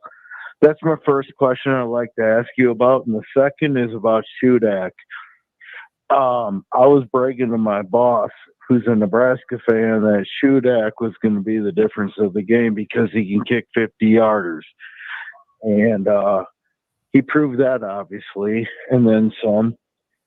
What about his prospects of kicking on Sundays next year? It's about time one of our successful kickers makes it in the league, and I'm just curious on his prospects there. Thanks, guys. Appreciate the call. And Don, do you want to comment? I guess I can, before I toss it to you, Don, let me just give you my insights. I looked back at the first quarter from yesterday, and I know there were several bad calls in that Nebraska game. Let me tell you where I saw those 3 calls. The Laporta touchdown was a touchdown, but it was closer than I initially thought. And in a bang-bang situation, I could have seen that had been called incomplete, but it was called a touchdown on the field. That's why I don't see how you can overturn it. I will say the fact that the Nebraska defender did not get thrown out for swatting at the official's arm, that's the most egregious in my mind. To me, and we heard Mike Pereira say it, when you make contact with an official, that's an automatic ejection, and they did not eject him. So that was a big one. The Arlen Bruce targeting, that was targeting as well. But Laporta's catch was a touchdown, was it not? That's precisely how I interpreted it, yes. There was not any kind of indication, not any kind of evidence that would require the officials to reverse the call. I would expect that the call would stand. And Don, what was his second question? Shudak. It's hard to make it in the NFL as a kicker. We know that because we've had some great kickers. But man, he's one of the best. If I don't know if do you rank him above Duncan? I rank him above Duncan because he's got better range and he's probably a bit more consistent than Racinos. Although Racinos was really good as well. Yeah, you're right. First thing the listeners need to realize, there are only 32, right? 32 spots in the NFL. And what you have to realize, kickers sometimes kick for 10 years or more. So in any given year, you're talking about maybe 3 new kickers a year, maybe some years 4 or 5, but other years maybe only 1 or 2. So it's difficult to make it. And one of the requirements that sometimes gets overlooked, they want a guy that's obviously that's money on field goals, PATs, but they also want a guy that can consistently kick the ball into the end zone. And that's where a lot of place kickers fall short. Now, Shudak has pretty darn good range there too, so I think he would grade out to be at least adequate on kickoffs. And of course, more than that on field goals, he does get the ball up nice and high.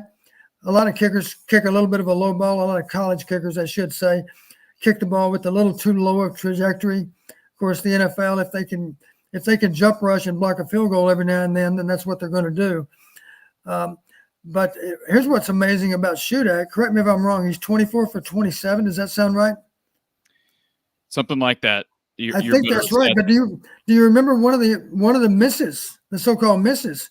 It was on an unbelievably high snap against Iowa State. There's no way that was the fault of the kicker. Right. It was amazing that the holder could even get the ball anywhere near where it was supposed to be. And Don, I recall one of the other misses was a bunny from like 20, 25 yards, maybe off the against right Purdue. hash. Yeah, off the right hash. And the hold appeared to be okay. It just suggests, I guess, that he's only normal, that he's not perfect. But if he's imperfect, he's just a little bit imperfect because he is almost automatic. Right. Let's get to our next caller here. Thank you for calling Iowa at the Voice of College Football. Who's on the line? Hi, Corey. Yes. Hi, it's Amy, the University of Iowa nurse. Hi, Amy. How are you? We're both doing great.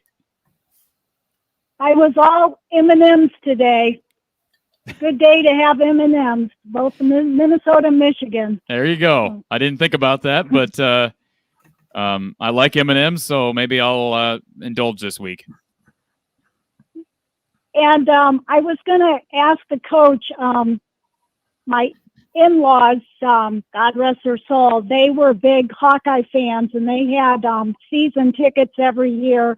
And we're good friends with the Keppies, and they went to the Rose Bowl with the Myron Keppie's parents. Do you remember Myron Keppie? I surely do, a defensive lineman. Yep. He they would go to all the games.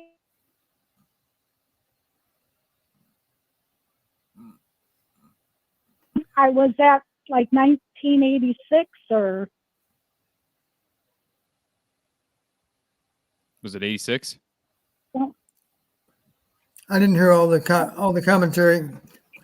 Myron played in 86. Is that what they're saying? 86 Rose Bowl. Would that have been right? After the 85 season, yes. Yeah.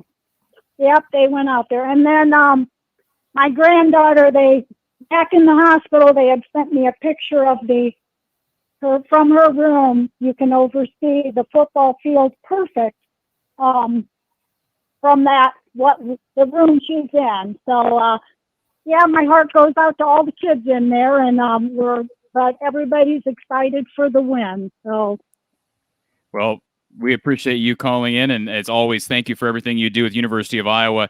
I know I told you I had a procedure there about a week and a half ago, and they did a tremendous job. So keep up the good work. All right. Well, I'm glad that you're doing well, and prayers for the Hawkeyes and all the kids in the hospital there. Absolutely, Amy. Talk to us next week after the game, okay? Okay. All right. Goodbye. Take care. All right. Before we get to our next caller, let me put this up on the screen. This is the number, folks. We're at 993 subscribers. I know there's at least, you got to think, we still got 301 people on here, Don. There's got to be 7 people who are listening, who are enjoying your insight. Maybe not mine, but your insight. 7 people who haven't subscribed yet. Right, Don? I know I'm not going anywhere until we hit 1,100. Oh, 1,100. I might be here a while, you're thinking. Don's going to be here a while. Okay, let's get to our next caller. Thank you for calling Iowa at the Voice of College Football. Who's on the line?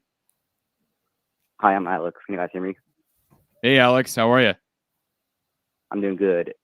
Will Matt Hankins play this week? That's. I guess we'll find out more from Kirk. I would doubt it, to be completely honest. I think there's a better chance that Terry Roberts plays. He'll be starting then?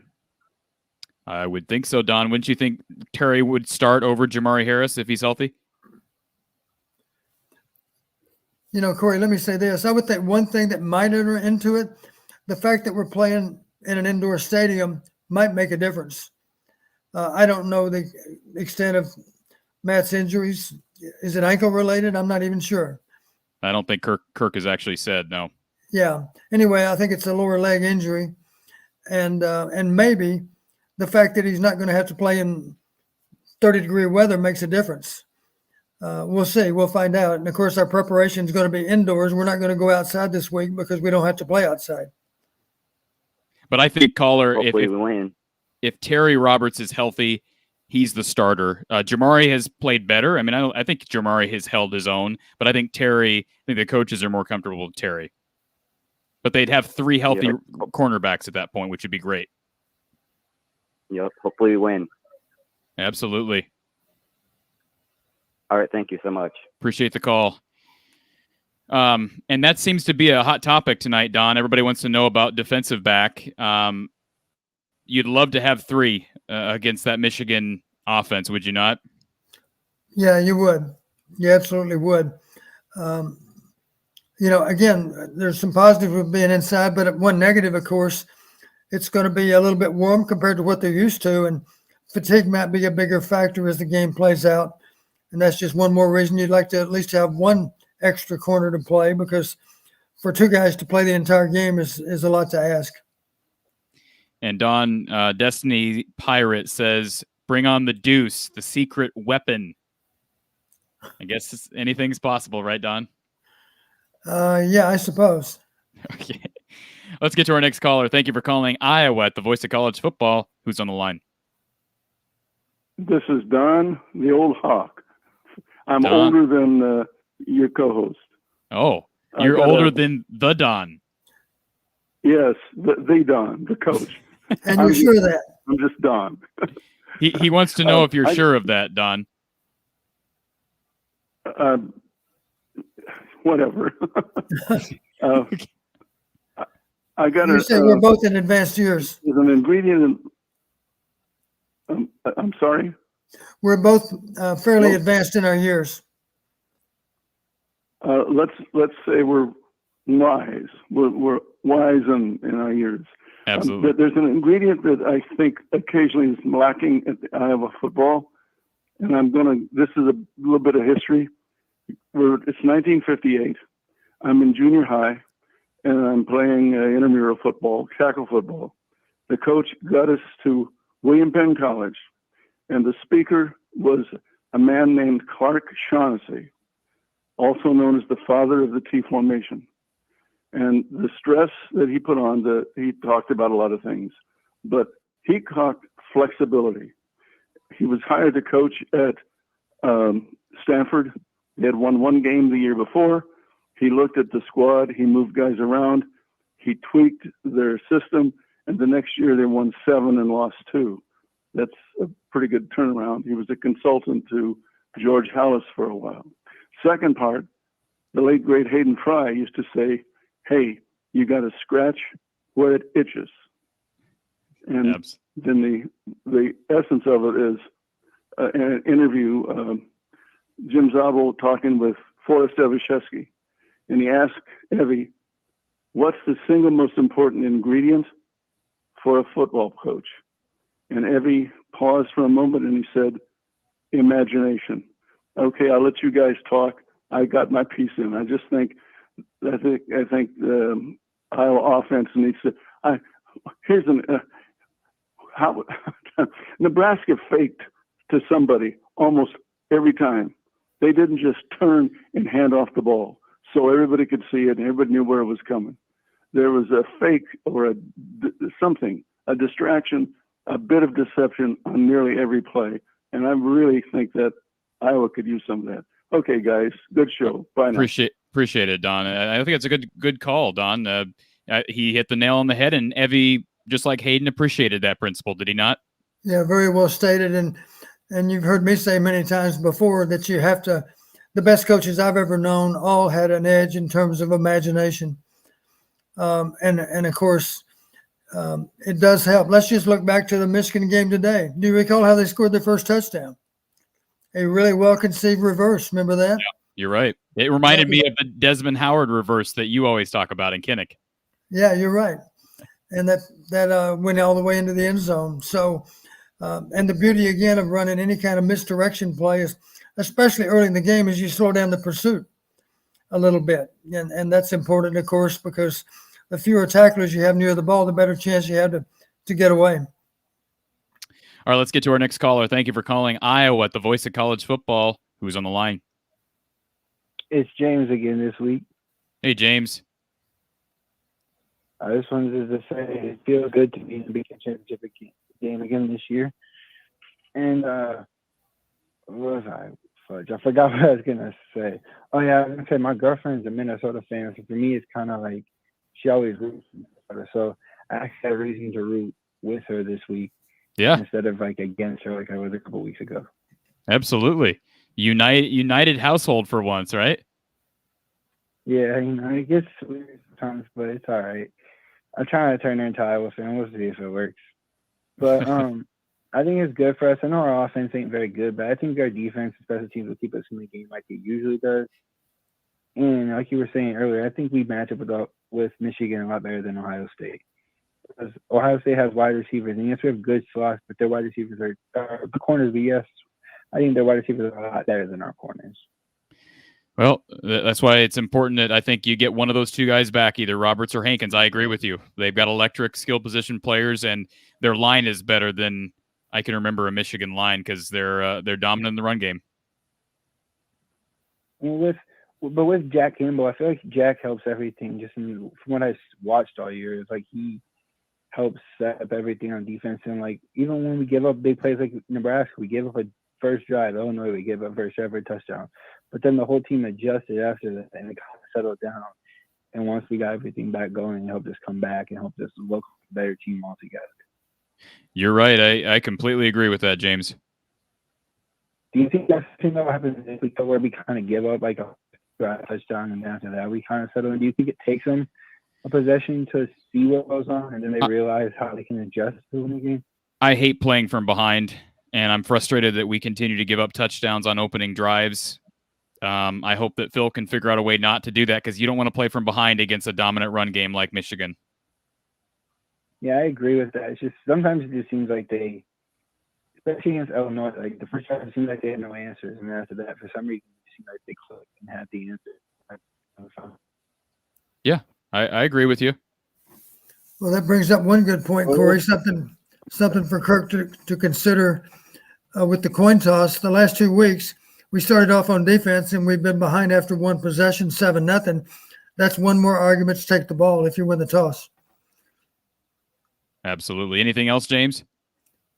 I just wanted to say happy to be there. Good luck. And my dad's always, ever since I've been born, my 25 years, he's always wished for a Rose Bowl victory. So I hope we can at least get him that this year. Because that's the one thing he's always told me he wanted is a Rose Bowl victory. It's that'd still be the biggest part to see that happen.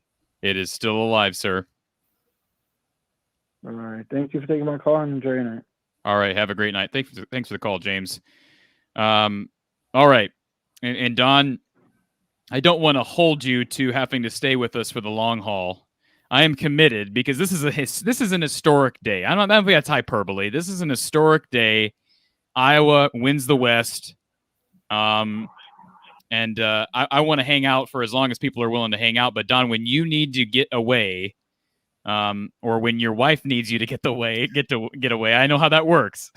So don't feel bad. You just dip out.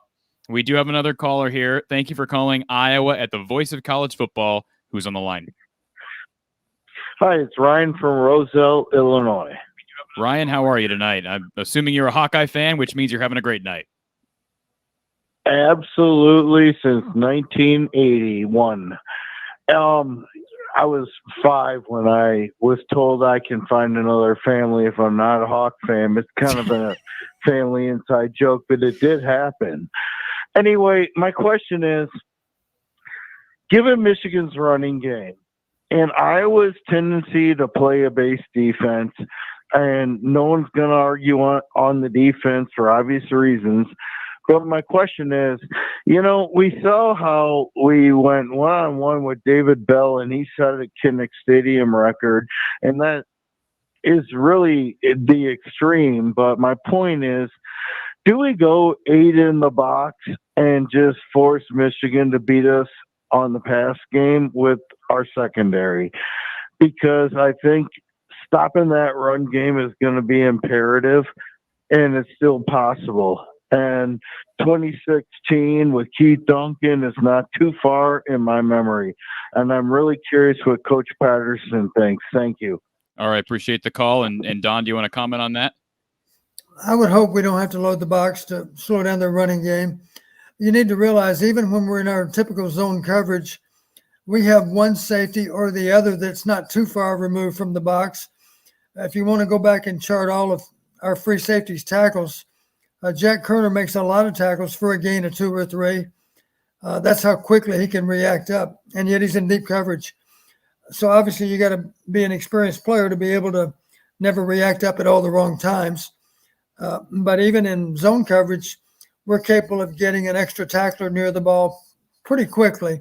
That's one reason we don't give up so many big plays, is because one safety or both safeties are rotating down toward the ball shortly after the snap. You know, they're trained really well. Maybe one week it's one player they key, and the next week it's a different player they key. But there's somebody on that offense that'll be able to tell you early on if it's a run or pass. And obviously you better not trigger for a run if there's a possibility that it might be a pass. And Don, real quickly before we get to our next caller, appreciate this kind comment from Jill. Thank you for listening to our show as always. And then Adam asks, what will the line be? My prediction is Michigan by 8. You think that's accurate, Don? That's a good guess. About one score, I would think. It'll be interesting to see what the bettors all think, but I'm not overly concerned what the line is, because I believe the line today was for Michigan to lose also, and that didn't happen. You're right. And come to think of it, I'm pretty sure Wisconsin was a favorite today too. Yeah. So betting lines don't mean much. You've always heard me say, even though I know a little bit about football, I would never, ever bet on a football game, because I think it's simply unpredictable. Absolutely. Okay. By the way, before we do get to our next caller, Blake brings up a good point. Extra day of rest for Iowa, and the letdown factor for Michigan could come into play. Let's get to our next caller. Thank you for calling Iowa at the voice of college football. Who's on the line? Hello. Hey, this is Christopher Caligiuri. Hey, Christopher. How are This is Christopher. From where? Oh, I'm actually out in Seattle, Washington. Oh, cool. How are you tonight? Yeah. I'm all right. I don't know if you experienced some of my anger and some of my comments, but I get very frustrated, and some other Iowa fans, I think, get frustrated with I don't know if it's a lack of spontaneity or just kind of fresh, unpredictable, spontaneous, creative. The other dude was talking about imaginative offense. I don't know. It's really tough to watch sort of, oh, there we go again, the predictable nature. And I think the question I was wondering about is, do you think Brian has freedom to really be creative and imaginative with his dad being the head coach? Well, I won't put Don on the spot on that, because I think Don's commented on that in the past. I will say this. I think it's if you want to look at the evidence, Christopher, your name's Christopher, right? Yeah, you got it, buddy. If you want to look at the evidence, under Kirk Ferentz since 1999, we've had 3 offensive coordinators, Ken O'Keefe, Greg Davis, Brian Ferentz. We've seen very similar results. So I'm not saying that the coordinators don't have freedom, but ultimately they answer to Kirk's style, his philosophy, and I think that's just a part of Kirk Ferentz football that's never going to change under him, like it or not. So I think it's not a black or white answer. There's got to be some differences there. Kirk's not sitting there calling plays, but again, right. I think they're running Kirk's offense. That's clear. Okay. So then the earlier conversations I was throwing out about, can you have 2 playbooks with the 2 quarterbacks and use like basically 2 different playbooks with each quarterback? We pretty much can expect to not see that. Well, Don, what do you think about that? I think you'd like more plays in the playbook, correct? Yes, absolutely. Let's face it, some of the base plays we run, they don't need a lot of repetition in practice. If we run a particular play every game of the entire season. It doesn't need a whole practice time. And obviously, if we're installing some new plays, they do require practice time. But this time of the year, we should be able to carve out some time to be able to shine those plays up so that we could execute them really well on game day. Right. Well, cool. I appreciate the conversations, gentlemen. I'm hoping that we can pull this baby off. It would be awesome. It'll just be awesome to be there. I mean, I don't want to downplay or down anybody's expectations, but it's just awesome to win the West, and that's something to celebrate, at least for a few days. We can celebrate longer than the Iowa players can, that's for certain. You got that right, man. All right. Well, hopefully we'll you all give it. Go Hawks. All right, go Hawks. We'll talk to you soon, hopefully. Appreciate the call from Seattle. Always enjoy, again, hearing from the four corners of the country, and we've heard from Costa Rica, and so it's great to have fans everywhere, listeners everywhere. All right, let's get to our next caller here. Thank you for calling Iowa at the voice of college football. Who's on the line? Hey, it's Lee from Fairfield again, Corey and Don. Hey, Lee, how are you? I'm good, and I caught your realization of what our community has been going through yesterday after I hung up, and appreciate the thoughts and prayers of everybody. But on to Hawkeye football. You called it. I was going to win the West this year. Thank you. I appreciate that, Lee. Thank you for acknowledging that. Just the way it was supposed to happen, right? Yeah, and it's exactly how I predicted it happening, right? Exactly. As of Friday. Right. Exactly. Well, it is a great time to catch Michigan. I mean, they're going to be so inflated. I mean, on cloud nine, and I'm sure Coach Harbaugh is going to try to get his players to realize they've got another football game to get to the college football playoffs. So that's a little extra pressure on them. Yeah. I agree with some of the callers. Let's pull out the exotics. Let's go. Let's, wide open. We have nothing to lose, because I think we mentioned yesterday, I asked you guys what bowl game. Pretty much, it looks like Rose Bowl no matter what, because if Michigan wins, they're going to go to the playoffs. If we win, we're going to go to the Rose Bowl. So, and if we lose, we're going to go to the Rose Bowl more than likely, you would think. I don't know about that, Lee, and the reason I say that is they could take Ohio State, yeah. And they don't have to go Big Ten, correct, Don? Well, true. That's correct.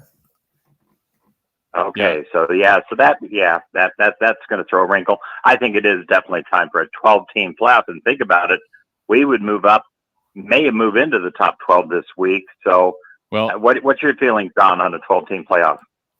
Okay. Don does not like the 12-team playoff, and he's going to tell you why. Here's the problem with the 12-team playoff. A 12-team playoff would involve the top four seeds getting a bye in the first round.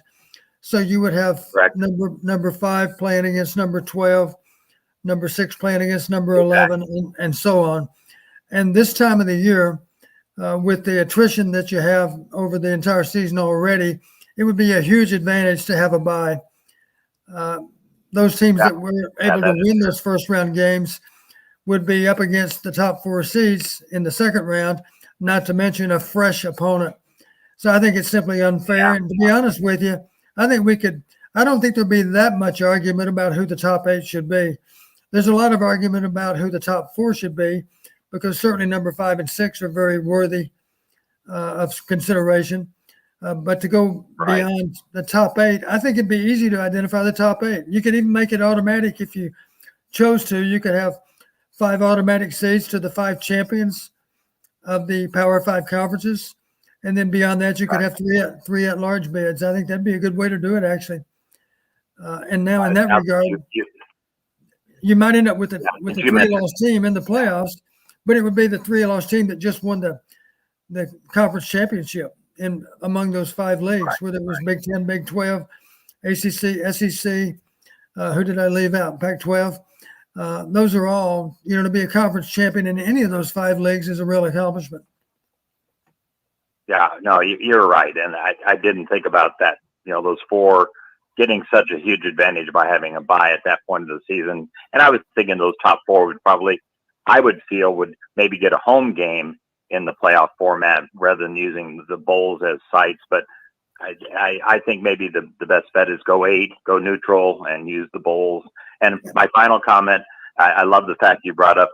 We've had different offensive coordinators. It's been the same thing. I've always said, and God bless him, I felt back at the time we should have got Bobby Stoops as the head coach. But once Kirk got it, he's done a great job. But it's Kirk-servative. It's going to be done his way and not going, what am I trying to say? Not be a riverboat gambler very much. Yeah, you're right. Bobby Stoops would have been a good hire as well. I think we got a good one. I'm still hopeful that when Kirk does hang it up, Don, that Bobby might still be on the market. But that's a discussion for a different day. Yeah. I will share this with you. When I texted Kirk after the game today, I don't mind telling you what I said. I said, congratulations, Kirk. Good things happen to good people, and you are certainly among the best.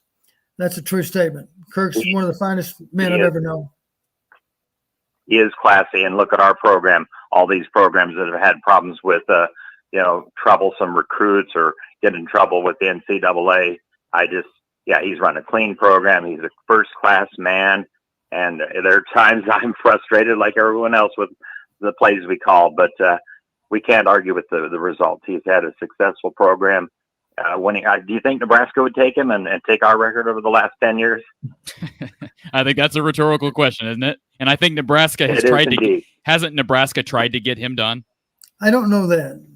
I don't know that that's true. It might be true. I don't know. I simply don't know. We've never discussed jobs at any time. That's a very personal matter between Kirk and his family. All right, great show, guys. I appreciate, again, talking to you, and then just go Hawks. Hopefully we can take down Big Blue and see what bowl game. We know it's going to be somewhere warm. I absolutely appreciate the call. And again, condolences to your community as well. Appreciate that. And just keep praying for us. And we're doing the best to recover. But like I said yesterday, sports is a great diversion to real life. Absolutely. Go Hawks, and we'll talk next week, hopefully. Sounds good. Bye now. All right. Appreciate this. This is Mark Rogers, I'm assuming, jumping on here with our label. This is not me that chatted this, so Mark appreciates the need to subscribe. Let me give everybody an update, Don, of where we're at. We've surpassed 1,000. Okay. We are only about 1,100. I know you're working for 1,100. We are at I can't see the exact number. It's about 1,020. So we got about 80 more to get to 1,100, and we got 329 people on right now. So I think we can do it. Again, I told Don when he needs to go. Don, you ate first, right? I did. Okay. My wife just brought home some food for me, so I may be munching on the side when our callers are talking. So forgive me if I have to do that, but I am committed to staying here for everybody. I see a lot of comments in the chat about Brian opening things up. Again, he has opened things up more of the past few games. I wish he had done it against Wisconsin. But again, that's all at this point. It's in the past. And again, I don't think any of us predicted college football playoff, Don. I did predict West. I thought they had the roster capable of winning the West, but I didn't predict playoff. That would have been a cherry on top. But believe you me, it'll be a cherry on top to win the Big Ten title. No doubt about it. Absolutely. Let's get to our next caller. Thank you for calling Iowa at the Voice of College Football. Who's on the line? Yeah, this is Nathan one more time. Nathan, how are you? Good. Gosh. Hey, I just thought.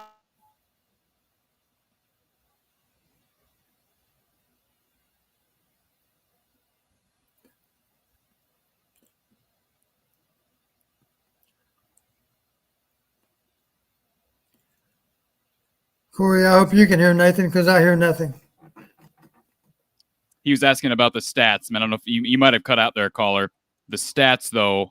Can you repeat your question, caller? Yeah. I was asking, what are the keys to the game for next week? What are the big things that we need to be looking for as far as stats are concerned? I mean, maybe a little more than just the turnovers and winning on the first two downs, but I just wonder what Coach thought about, what are some big things that he thinks are some, across, beyond this line, you do not cross things for us going into a Michigan game for the championship. Well, a couple of things that are maybe a little bit out of the ordinary. Obviously, turnover margin's always a key factor. To win that is always a chance to get a leg up. But beyond that, I think we don't have to, I mentioned earlier, I don't think we have to outrush Michigan, but we certainly have to be competitive in rushing yardage. If that can be a draw, I would say that's in our favor. I think one key would be to eliminate explosive plays or super explosive plays. If we could not give up any super explosives, those are plays that are 30 yards or more, that would be a good indication of our success. And then beyond that, something we struggled with a little bit here lately, red zone scoring success. We lost that stat in Lincoln. They were 3 for 3 in the red zone, 3 touchdowns. We actually had 4 trips into the red zone and had a total of 9 points to show for it. So thank God for a block punt. Thank God for long range field goals, because otherwise we lose the game. If we're basing it on red zone scoring success, we lose. So that's one place we can shore things up. We can be more efficient in the red zone. And you might say, how can you do that if you're getting ready for game 13? One simple solution, of course, is simply to dedicate a little more practice time to red zone, whether it be offense or defense. Let's identify the plays we're going to run in the red zone, and let's be sure we're executing those plays at a really high level. And then on the other side of the ball, let's be sure we know what our plan is versus anticipated red zone plays on the part of Michigan. That could be the difference in the game, is the team that wins red zone scoring. Let me ask you this. Do you think we're going to see some old-fashioned Hayden Fry exotics? Well, I would hope so. I think we need that in our favor. There's a psychological effect too. When a trick play works against you, you feel a little bit de-energized, because on top of everything else, you just got fooled on a play, and you like to think you're prepared well enough not to ever be fooled in a game of football.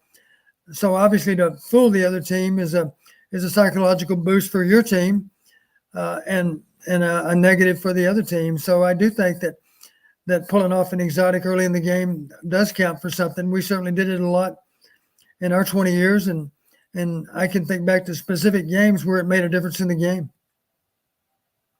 Yeah. Can I ask you just 2 more quick questions that you don't have to give long answers to, just quick ones? Sure. Okay, number 1 was Michigan winning against Ohio State working out for us tonight in our better interest? Yes, absolutely. Okay, and then the second one, and maybe this is more complicated, but maybe you can help me settle a debate I've been having with my friends.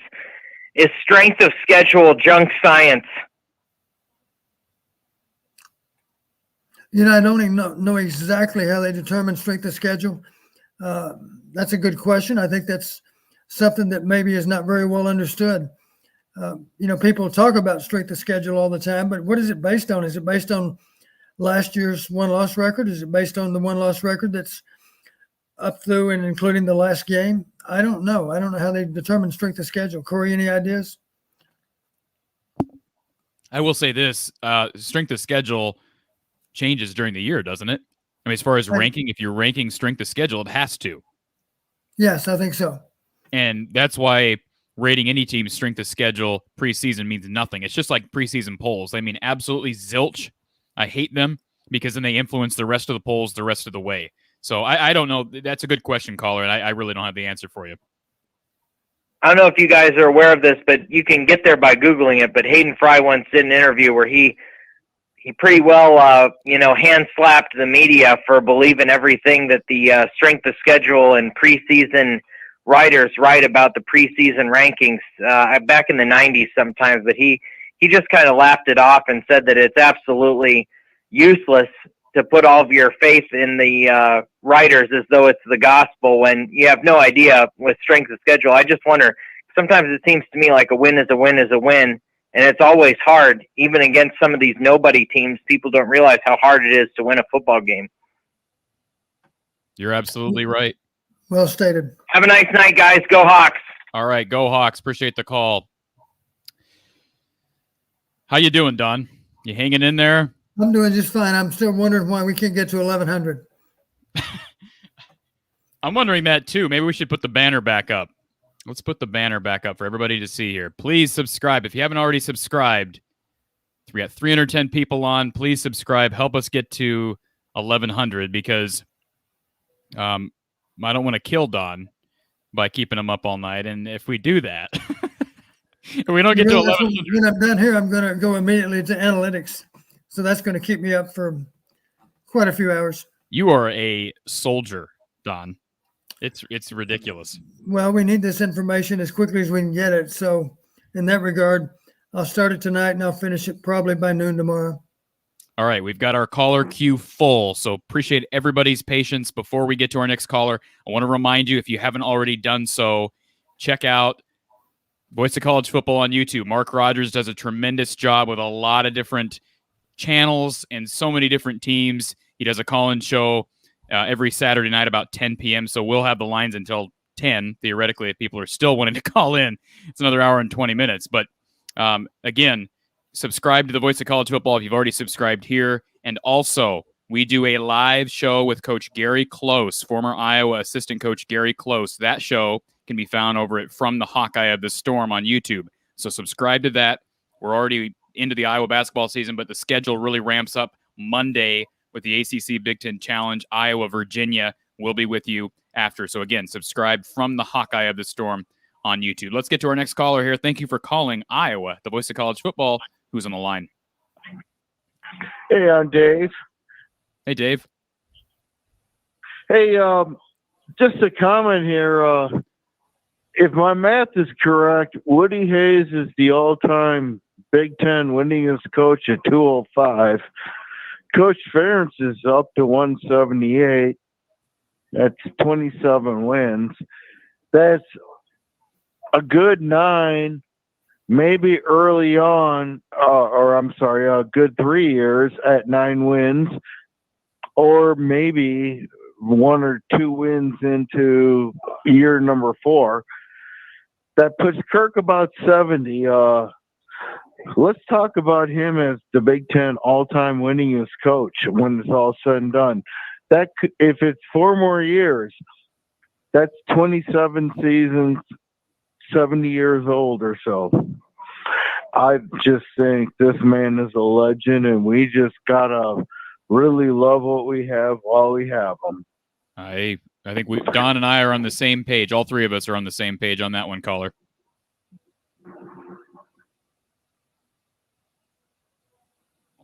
Anything else, caller? Hello? I think we lost him, Don. But I agree with you, and I think you've expressed similar sentiments in the past, Don. Am I correct? Very true. Appreciate this from Larry. Says he loves the show. Will subscribe from Cedar Rapids. All thumbs saying hello from Denver. Hawks on the rocks. Go Hawks. Appreciate that. Greg Christensen asks, how's Riley Moss doing? I think Riley's fine, Don. He's playing with the brace on the one knee, and he seems to be doing okay. He's been playing well. I haven't seen him exposed here recently, Don. Am I correct? You're right. Yesterday, I do recall they threw a ball late in the game his direction, and he made me a little bit nervous because he broke up on it a little on the aggressive side of things based on the score.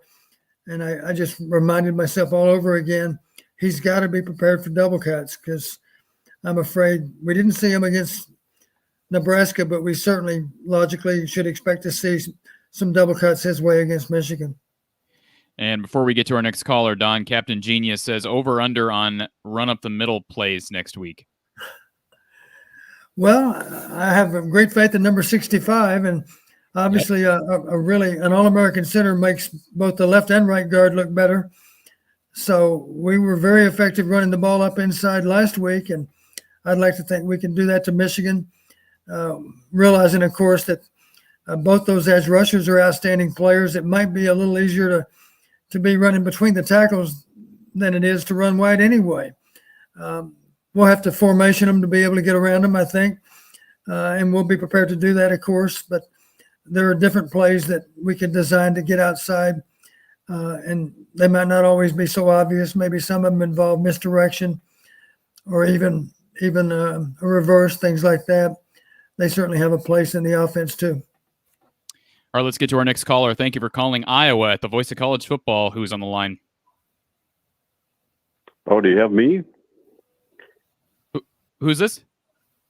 This is Bill from Rock Island, Illinois. Hey, Bill. How are you tonight? Hi. Thanks for taking my call. Very exciting. Absolutely. Two comments I wanted to make, and I watch your show all the time on YouTube. Thank you. On replay. And I was in school at Iowa City in '81 when Iowa first went to the Rose Bowl, and if I'm not mistaken, Ohio State had won their Michigan game that allowed Iowa to go to the Rose Bowl, because I believe they tied with Ohio State and then went because they hadn't been to the Rose Bowl as recently as Ohio State had been. And maybe Don can verify that. That's true. Yeah. And so exciting. And at that time, Iowa nobody had known, at least my age, nobody had ever really remembered Iowa other than a losing team. So it was really exciting. A little different from this year, where it's not quite the same. But my question for you two is, compared to Iowa's team last year, this is kind of redemption for them. I kind of felt like Iowa finished the season as really one of the best, if not the best team in the Big Ten. And they just had started off with those 2 quick losses, and kind of felt like if there were more games played that Iowa might have, won the Big Ten West. And this would be a repeat this year. Wanted to have your opinion on that. That's a good point. Last year's race was an abbreviated race. It was only 8 laps, if you will. This year it was a 9-lap race, and we also had the advantage of playing 3 non-conference games. So I think you're right. Our history is that we play really well in November. We lose very few games in November, and this year we got to play the latter part of our schedule in the month of November. So is it any surprise that we finished with consecutive wins? That doesn't surprise me at all, and it doesn't surprise you either, I bet. No, not at all. Yeah, excellent. Well, thanks for taking my call. Absolutely. Appreciate the call, and call us anytime. Okay, thank you. Thank you. All right. Let's get to our next caller. Thank you for calling Iowa at the Voice of College Football. Who's this? Hi, this is Philip. Hey, Philip. A little over 6 months ago, I married a huge Michigan fan, and I did not expect this to happen. So I'm a little worried, but I did want to ask you guys about special teams. Obviously, I know our special teams, or in my biased opinion, are pretty fantastic, both our kicker and our punter especially. I was wondering if you knew if they had already been nominated for any of the awards, and then also how our special teams compares to Michigan special teams. Well, I'll just comment on the first question first, and then maybe Don can get a comparison between Michigan and Iowa. Lou Groza Award, Caleb Shudak was not a finalist for that award. The Ray Guy Award goes to the nation's best punter, and Torrey Taylor was not a finalist for that award. So not sure what those committees are looking at, or if there's Superman who's punting for a different school or kicking for a different school. But both those guys were left off the award list, or at least for finalists. Don, do you have anything to add on Michigan special teams? Well, first off, individual awards. My guess is, isn't it kind of hard to imagine that Shudak would not be on a finalist list for place kicking? All I can say in response is maybe it's based on more than 1 year. Maybe it's based on your entire career. In that regard, maybe some guys are more deserving than Shudak is. But Caleb's done a wonderful job. And honestly, I'm sure Kirk agrees with me on this. I wouldn't trade him for any kicker I've seen anywhere, because I think and the thing I look at is as a head coach, I used to always tell the kickers, I don't know much about kicking, but I do know this. There's that term, split the uprights. And do me a favor, if it's not right down the middle, then be analyzing why you missed it left or right. Because if it turns into a 50-yard field goal, it's going to be a missed kick rather than you don't have the same latitude, the same margin of error you have on a PAT. So if you notice, so many of Shudak's kicks are right down the middle. And that's a good sign, of course, because that middle third that NFL kickers talk about. Yeah. And so, Caleb, I'd put him up against anyone. I don't know. You've heard me. I'm not crazy about rugby punters in general. And I say that because, I remember Reggie Roby as a punter, and I had a great punter at Western Illinois by the name of Mike Cyphers, who punted in the NFL for 12 or 13 years also. Those guys were traditional punters, and they could hit the ball a mile with great hang time. A mile's an exaggeration, but I'll just give you an example. Reggie Roby still has the NCAA record of 49.8. I know that for a fact.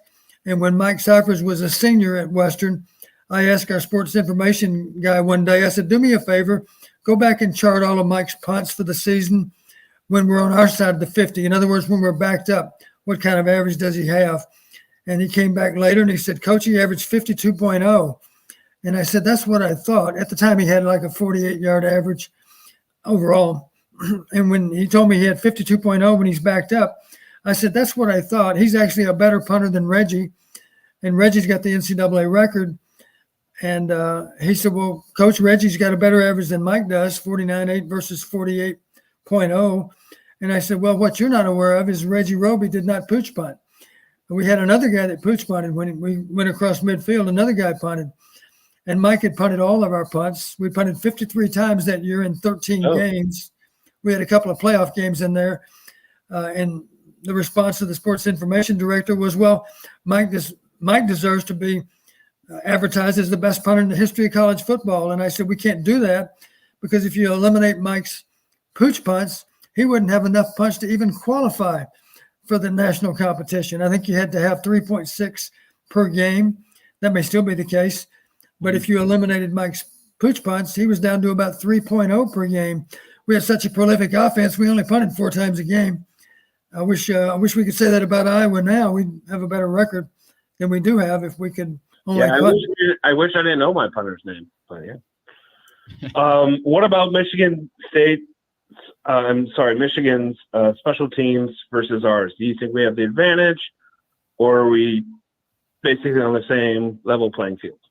I do think we have the advantage, and I say that not knowing that much about Michigan, but this much I do know. We've played 12 games, and I believe we've earned an advantage in all 12 games. So it's kind of hard for me to imagine that we wouldn't earn another advantage this Saturday night. And I'm certainly giving Michigan credit for having good specialty teams. I simply think ours are exceptional. They're better than good. They're exceptional. I agree. Well, no, I just want to get your thoughts on that and appreciate the show, guys. Appreciate the call tonight. And again, call us next week. All right, will do. All right, take care. Corey, while I'm thinking of it, we do need to discuss one other thing. I remember mentioning last night, I hope that we end up doing 2 more shows, not 1. And here we are doing the first of those 2 shows. Right. But the obvious question is, what about next week's show? Anticipating that I'm going to be in Indianapolis on Saturday night. Well, we'll cross that bridge when we get there, Don. I'm sure we can make my something initial work. thought, the time we're familiar with would be Sunday at 7. That's one option. Well, Don, according to our user BIB, apparently I'm going to be in Indianapolis next week. So I'll believe that when I see it from BIB. But anyways, yeah, we'll figure it out, Don, and we'll be on here. And of course, I'll be on regardless. We'll make sure that either way, we'll have plenty of coverage right here on this channel over the From the Hawkeye of the Storm channel throughout the week. And then whenever we can make a show work, Don, we'll make a show work. I do want to bring up a question here in our chat before we get to our next question or our next caller here. And again, appreciate all the comments. Coach, do you predict a Michigan letdown? I won't predict one, but if I was in the shoes of any Michigan coach, I'd be concerned about it because let's face it, the game of the century in their eyes is always Michigan, Ohio State. And that's especially true if you've had a really alarming difficulty in beating them. So they climbed a huge mountain today, and it'd be logical that it might be difficult for them to have that same preparation, that same enthusiasm for next week's game as they do this week. I wouldn't think so because there's still a lot at stake. Let's face it, they're playing for a right to be in the playoffs. So the negative side of that, if you're looking at it from a pressure standpoint, that's a little additional pressure on them to perform at a high level because there's a lot to be gained by another win. And Don, I'll say this before we get to our next caller. Iowa's not going to have a letdown. And I guess you could say that's the one advantage of playing first. Had Wisconsin played yesterday and then Iowa play today, had Wisconsin lost yesterday and then Iowa, beaten Nebraska today to win, to me, I could almost see that being a potential letdown for Iowa. Huge win that clinched it. But the fact that they were at home watching, I don't know. Is there anything to that, Don? Maybe less of a chance. I don't think Iowa's going to be on a high heading into this week's practice, whereas Michigan very well could be. Yeah, I think the fact that our game came first, when we were able to finish off Nebraska yesterday, that didn't guarantee anything for us, of course. So the stakes, for what we knew, the stakes might not be as high as they would have been if we played that same game later tonight, after the Wisconsin loss. So they happened in reverse order. In that regard, we feel good about the fact that we came back to beat Nebraska because, let's face it, it's not easy to overcome a 15-point deficit, and we were able to get that done. That's not the magic number. You've always heard me, Corey, talk about the magic number is 17, right? Because that involves 3 scores. We came up with our own magic number. How about this? I think we had to score 6 different times to accumulate 21 points. Isn't that right? Somebody equated it to drawing 6 cards in blackjack and ended up on 21. We were able to do that.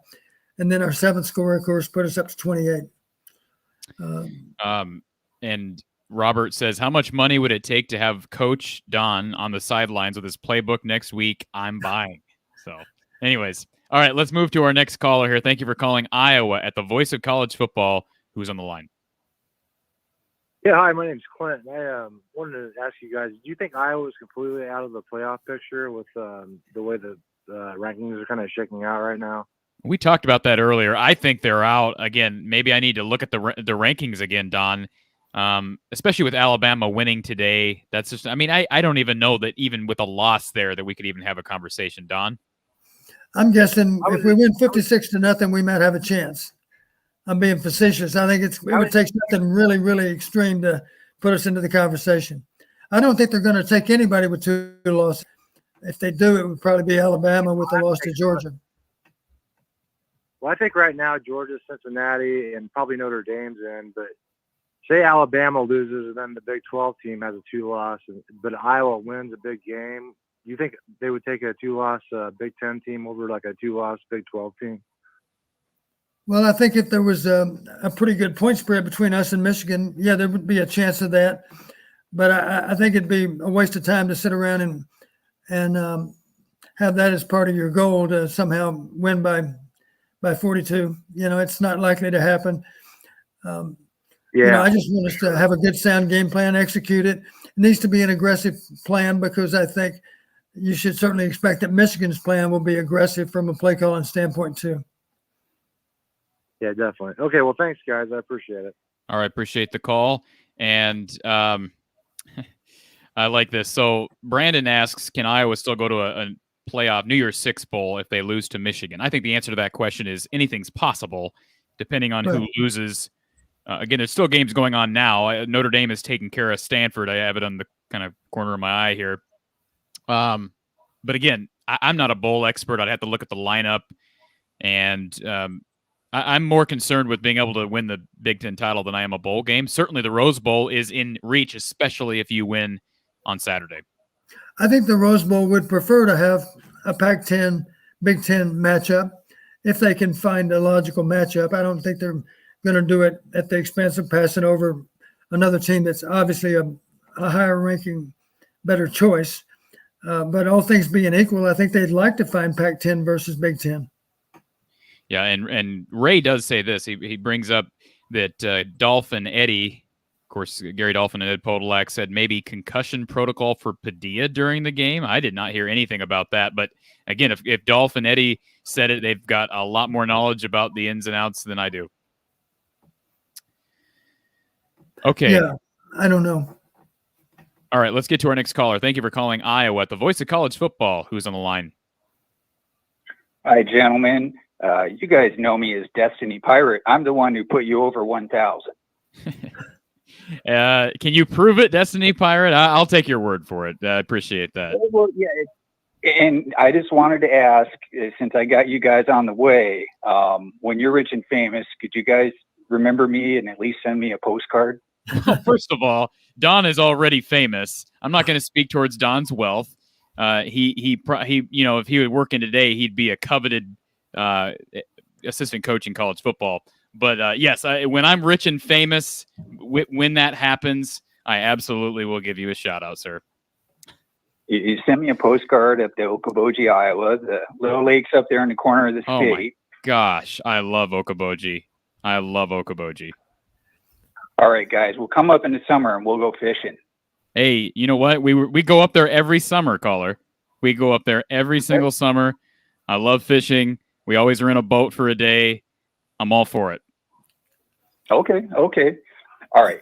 Football question. I heard you guys talk about this on the show yesterday.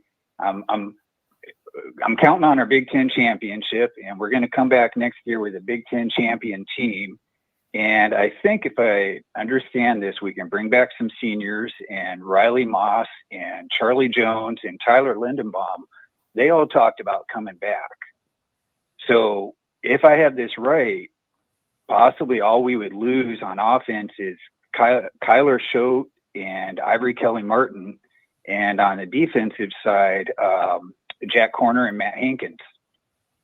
If that sounds right, and that sounds like quite a team for next year. Van Valkenburg is gone. Did you mention him? I did not. And they won't take everybody back because remember you got scholarship limits now. But it is, I said this yesterday on our show, it is a smaller recruiting class coming in, which would help the cause for taking more kids back as super seniors. And are you the one too, caller, that asked in the chat, is it possible to win a game from the center, Tyler Linderbaum? I kind of want to get Don's opinion on that question. I did ask that question. And one side note, there may be a caveat when I was looking on NCAA.com that they're allowing for the extra scholarships for the 6-year guys. So and the way I read it, they said if the colleges, have the, basically the bank to provide the extra scholarships, they could. I was thinking that ended after the first year, but I could be wrong. Don, do you have an understanding of that? I thought that only applied to this academic year, but I could be wrong. Or I should say to this season, the season we just are in the middle of now. Well, guys, I'm banking a win for Indianapolis, and next year looks like a heck of a team. And playing off of our best player, I thought that was a fun question. How would you design a game plan so we can take it to Michigan off Linderbaum? Well, the most obvious thing that comes to mind for me would be to insert Linderbaum from time to time, maybe as a defensive lineman, because I can promise you he would create a lot of havoc for any offensive line as a defensive lineman. You're probably aware he started off playing defensive line. I have no doubt in an emergency situation he could be inserted and play effectively on defense too. Well, that's old school. We miss the two-way players. You're right. You don't see anybody, and I don't know if you ever see anyone play both offense and defense in terms of line play. It's almost unheard of. Thank you, gentlemen. Thank you for the call. Appreciate it. And Don, we got our listener from Minnesota says he went to the game today wearing his Hawk gear. That's awesome. Oatmeal for life. And this is actually the same user that his previous name was Ramon Ochoa. And he actually commented on a different video, Don, that the reason his username was Ramon Ochoa is because he was a big fan of Ramon Ochoa. So I was thinking it was Ramon Ochoa. But again, appreciate the fandom there from him. And I see our commenter earlier asked the question, how do you predict OSU to the Rose Bowl if they didn't make it to the championship? Here's how I predict it. Michigan beats Iowa. Iowa's got 3 losses without any what the committee's going to look at as a sexy win. Don, who are you taking if you're the Rose Bowl? A 2-loss Ohio State team or a 3-loss Iowa team? I'm just saying, I don't like it, but I just think you're probably taking Ohio State if you stay in the Big Ten. That 2-loss Ohio State team would have a higher ranking than the 3-loss Iowa team. So that's exactly right. The fact that they only, at that point, would have played 12 games, we would have played 13, but our 13 games would include one more loss than their 12. Absolutely. Corleone Savant says he thinks we can use both quarterbacks against Michigan. I agree with that completely. Roger says he's lived in Iowa City his whole life, went to City High, Hawkeye fan for life. Go Hawks. Absolutely. And by the way, just to give you an update, Don, let me try to give you an update on subscribers. We're at 1,400. So you really, we're at 1,000, excuse me. Let's pump the brakes. 1,040. 1,040. 1,400. I could have been out of here a while ago. We are not keeping you here, Don. But I appreciate, and people like Corleone Savant who subscribed today. Man, I'm starting to really get woozy. Thank you. Josiah Hintz, listening from Omaha. It does feel great to be a Hawkeye, regardless of where you're at right now. And I'm sure he enjoyed. Man, I know I've got some friends from Omaha who are huge Husker fans, and it's a religion over there, Don. And if they had won yesterday and kept Iowa out of the title game, how much would it have sucked? Let's just be honest. If Nebraska had won yesterday, and then we would have had to watch Wisconsin lose today. Let's not even talk about it. That sounds like a miserable day in my mind. Exactly. All right. Our caller lines are open, 860-499-3332, 860-499-3332. We are getting caught up on our chats. I want to make sure I don't miss anybody because, again, it was a special night. Yes, there were players dealing with the flu this week. I think that's been confirmed. The players talked about it yesterday. But again, it sounds like they've got that contained now. You hope that that doesn't continue to spread, Don, because it could affect other guys heading into the game on Saturday. Michael says he agrees with Coach. Start with Petrus, see if the offensive line is giving good protection. If so, then stay with him. If not, give it to Padilla. Is that what you said, Don? You want him to start with Petrus? I simply said if we chose to start Petrus, if our offensive line was holding up just fine, then we could continue to march with Petrus. If we were having difficulties in terms of protection, then we could insert Padilla and have a more escapable quarterback that could maybe do different things. And OS for Hawk says, will any of the injured players be available for Saturday's game? Again, I don't know, but Richmond came back yesterday, which is great. I think Roberts would probably have a chance unless he had a setback. I'm just going by what Kirk has said. So you hope that they can get somebody like Terry Roberts back in the lineup for a huge game, especially a game where they're going to need all hands on deck on defense. Thank you for calling Iowa at the Voice of College Football. Who's on the line? This is Terry. Terry Roberts?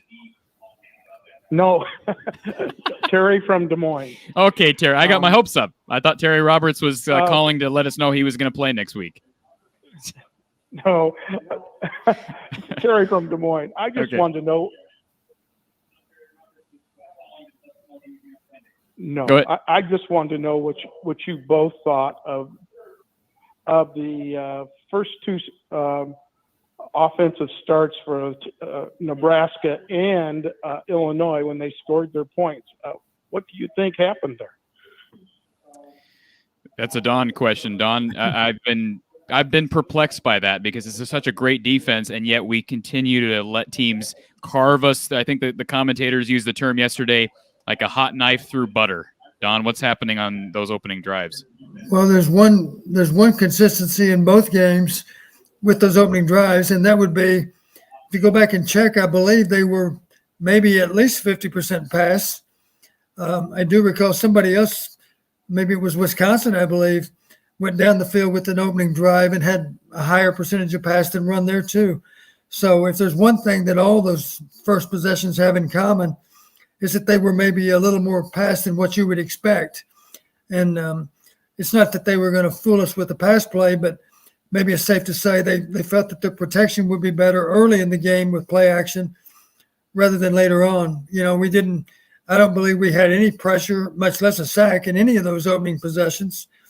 So I think in every case they had time to throw and time to make throws. I think I mentioned even, I had alerted Iowa that I really had reason to expect the first play Nebraska would run from scrimmage was going to be a pass, and sure enough it was. It was a 19-yard pass play. Even though they had a backup quarterback in the game, they still came out with that same blueprint that they'd used in other games to throw the ball even on the first offensive play of the game. So we were alerted for that, and that didn't mean we were going to stop it. And sure enough, we didn't. Thankfully, at least wasn't a 70-yard play or a 42-yard play, because a couple of those first plays from scrimmage had been of that length. We only gave up 19, but let's face it, that 19-yard gain come out around midfield. And, of course, they continued to march right down the field on us. So I think we do have to be prepared. If we take the field first, I think we should expect an aggressive play calling performance out of Michigan on opening drive, because it's worked in other games. We should expect the same thing.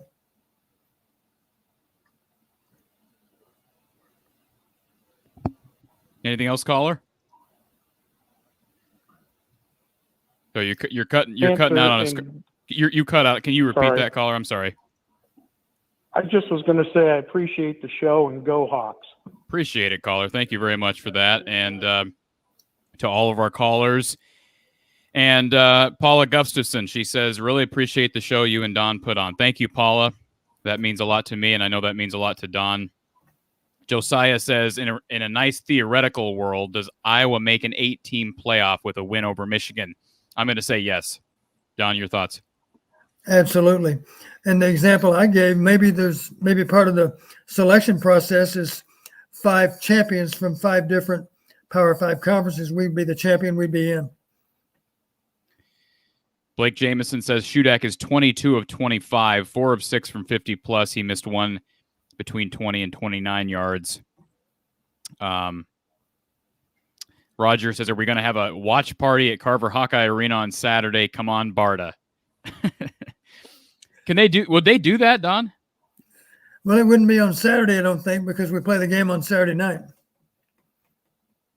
Well, no, that he's talking about a watch party for the game. Oh, I'm sorry. I thought he meant a selection watch party. No, for the championship. That would be a good idea, actually. I think it'd be kind of neat to be able to watch it on a big screen, and you could still have band and cheerleaders and that sort of thing in there. It'd be kind of fun. It could be a fundraiser, too. Is it hard to imagine that Carver Hawkeye would be packed if everybody pitched in $10 for a seat? Yeah, maybe we can. Yeah, I won't go into Carver. I think that's a great idea. And let's be honest, if like you said, I think you'd probably sell out, wouldn't you, Don? I would think you would. I mean, maybe you need to price it so that families could bring their children too. So maybe it's $10 for adults and $5 for kids, whatever. That would be awesome. That would be absolutely awesome. All right, let's get to our next caller. Thank you for calling Iowa at the voice of college football. Who's on the line? Hey, this is Heath from Illinois. How are you, sir? Good. How's it going? We're pushing along here. Don's been with us about 2 hours. I've been on for about 2.5, but I'm enjoying every minute of it.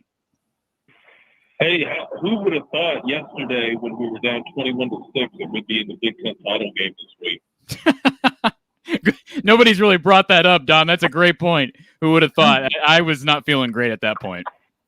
I'm pretty sure that wasn't in Nebraska's mind at the time.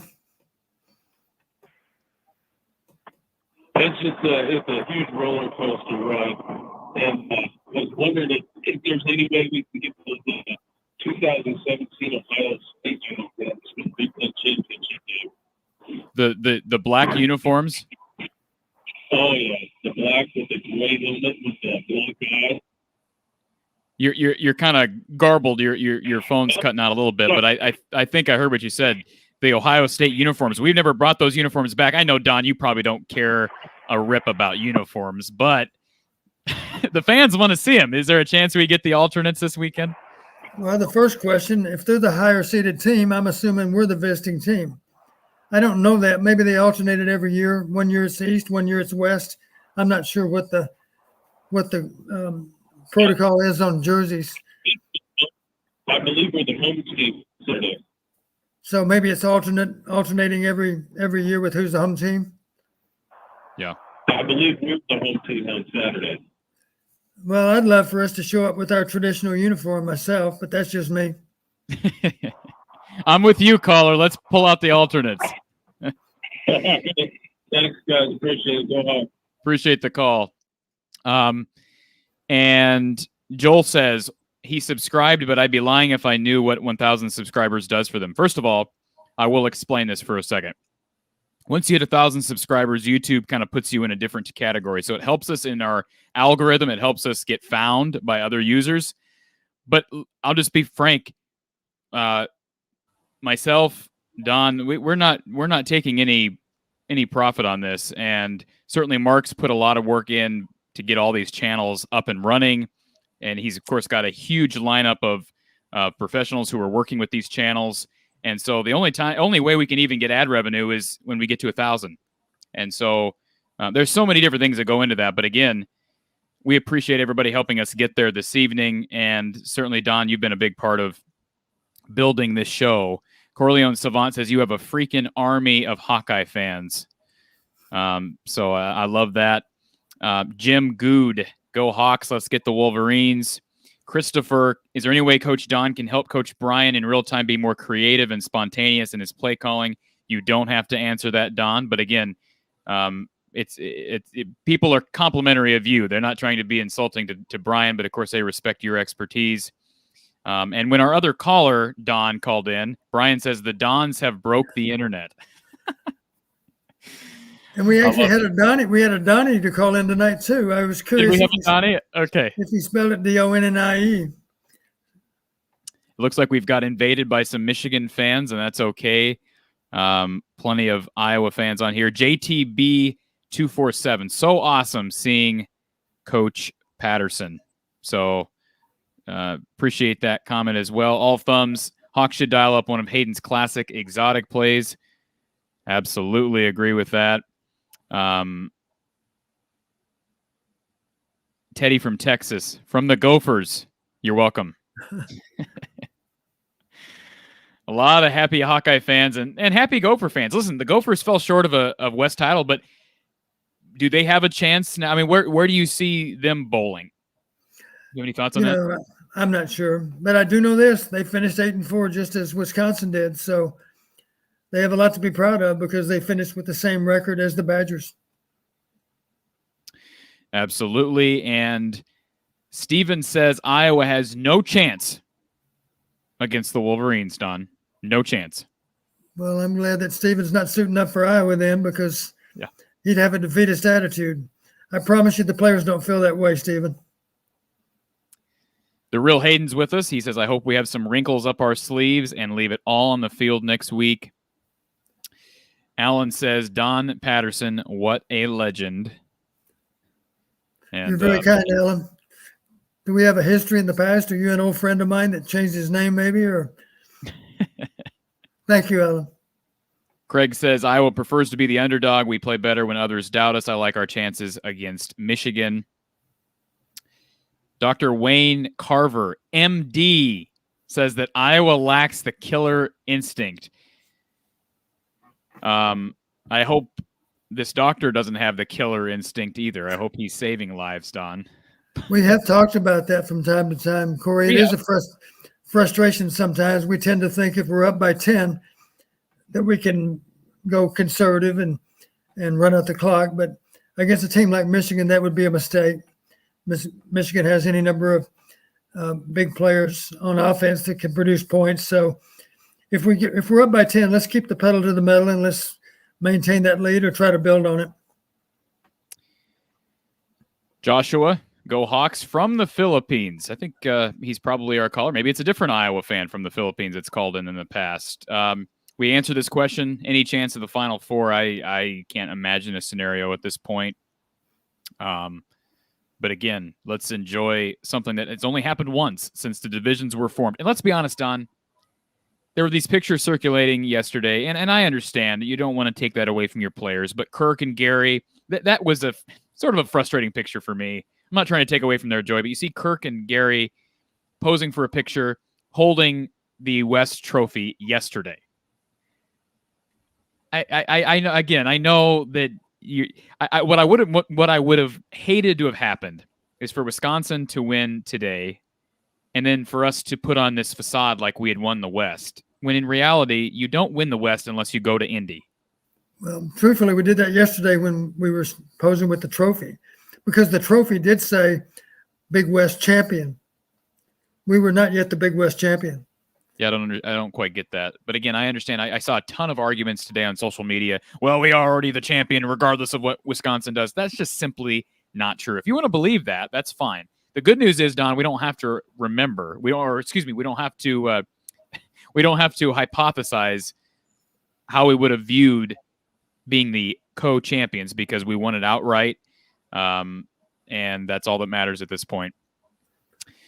All right, let me see if appreciate this comment. Enjoy your total beatdown. I'm assuming he's saying that Michigan's going to beat Iowa down.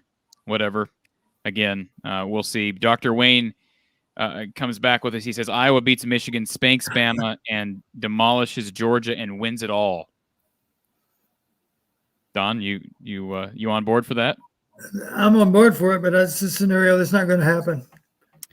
Good question from Hawk Mama. Do you do Venmo? Sorry for not getting to you sooner. We're kind of behind on the chat. I'm trying to catch up here. Yes, if you want to donate to Iowa at the Voice of College Football, look in the description below. You can, I believe Venmo's in there. Those are all the Voice of College Football's donation links. I have to check that. I know PayPal, Cash App. I think Venmo's there. And make a note, if you're going to do that, make a note, please, that it's for the Iowa channel. Because those are just the Voice of College Football links. Make a note that it's for the Iowa channel. And then over on my channel, you can also donate specifically to the From the Hawkeye of the Storm channel. But if you're going to donate here, please do so and make a note that it's for the Iowa channel. I think we've answered this question as well, but I guess if people want my prediction, I think Petrus is probably the starter Saturday. That's not going to make a lot of people happy, Don. But just given Kirk and understanding his reputation, I think the fact that they won this game today, he tends to give the quarterback a lot of credit for wins and losses. A lot of credit for wins, a lot of blame for losses. At least that's my vantage point from Kirk Ferentz, whether that's right or wrong, which tells me he's going to look at what happened on Saturday and say neither guy played well, but Spencer led us to victory. Yeah.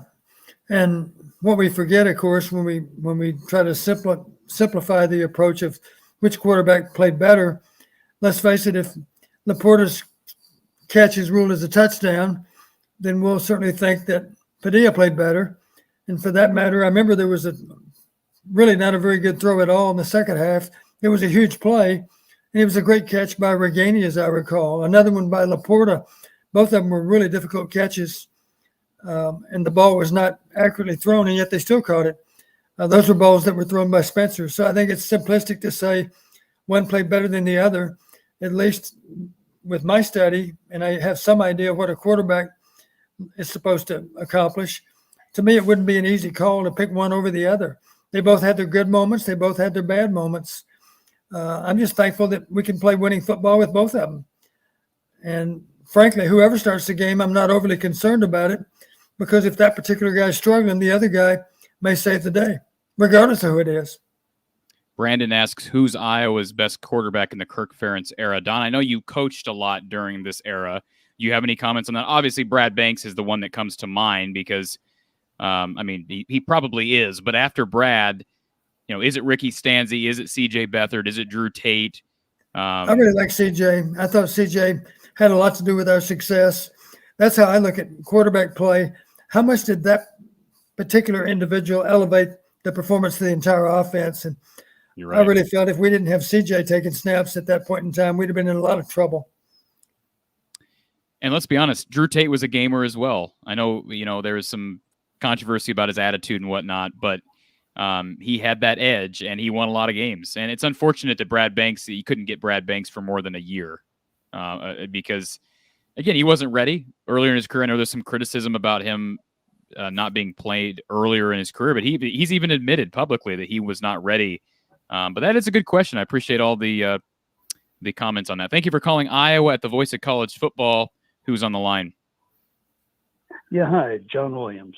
Hey, John. I'm just calling. Do you think that, a lot of these teams play us really tough at the beginning and blitz and really put a lot of pressure on the quarterback the first few series? Wouldn't it make sense to use Padilla with his feet in the first quarter at least to start him out with somebody that can scramble, and then bring in Petrus once the defense is kind of back on their heels? Anyway, that was my question. I'll listen to you. Thanks. Okay, appreciate the call. Don, what do you think on that? I can make a comment after you go. Yeah, as we discussed already, when you look at the pregame matchups, one of the biggest concerns for sure is edge rushers on the part of them versus our offensive tackles. If you see that as a problem coming into the game, that's some argument for favoring Padilla simply because he's got better escapability. Now, you could argue that's a defeatist approach to the game, and why wouldn't you start the guy that you think is most likely to play outstanding football and make fewer mistakes and that sort of thing, and go ahead and start him regardless of individual matchups up and down the line of scrimmage? You could argue that that's an argument for starting Petrus, that maybe you would, in your mind, you could justify that Spencer's less likely to make a big mistake. But the reality is that we've seen both of them fortunate that a ball wasn't intercepted. I know the one that you mentioned, Corey, was an atrocious mistake on the part of Spencer that could have gone 90 yards the other way, except it was dropped. Was that Minnesota, maybe? Purdue. Purdue? No, it was somebody that we beat, I thought. No, maybe you're right. Maybe the one from Petrus? Yeah. Yeah, that was Purdue. Okay, yeah. Well, thankfully we lost the game anyway, so at least it didn't cost us the game. But I have no problem with whichever one starts. I just have a lot of faith in the coaches. They're going to study those guys a lot in practice. You've heard me say before, quarterbacks are a little bit like major league pitchers in baseball. Some days they have their best stuff, some days they don't. So I just think we're fortunate that we have an alternative to our starter. If one guy's struggling, we turn to the other.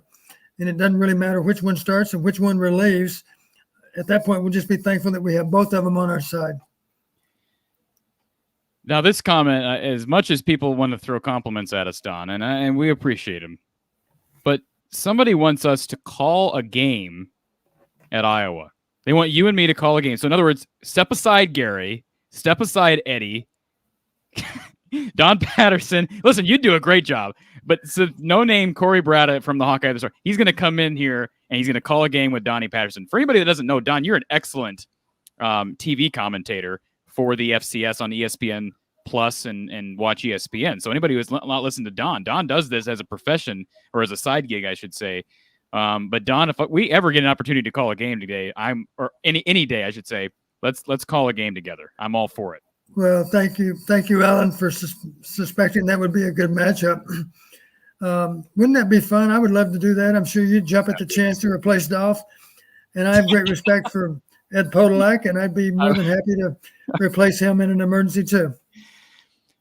All right. Give me some odds. Give me some Vegas odds on that happening, Don. Let me make one comment. When the Missouri Valley approached me about doing games, I looked at it as a real challenge, because I'd seen a lot of people struggle with good work as an analyst.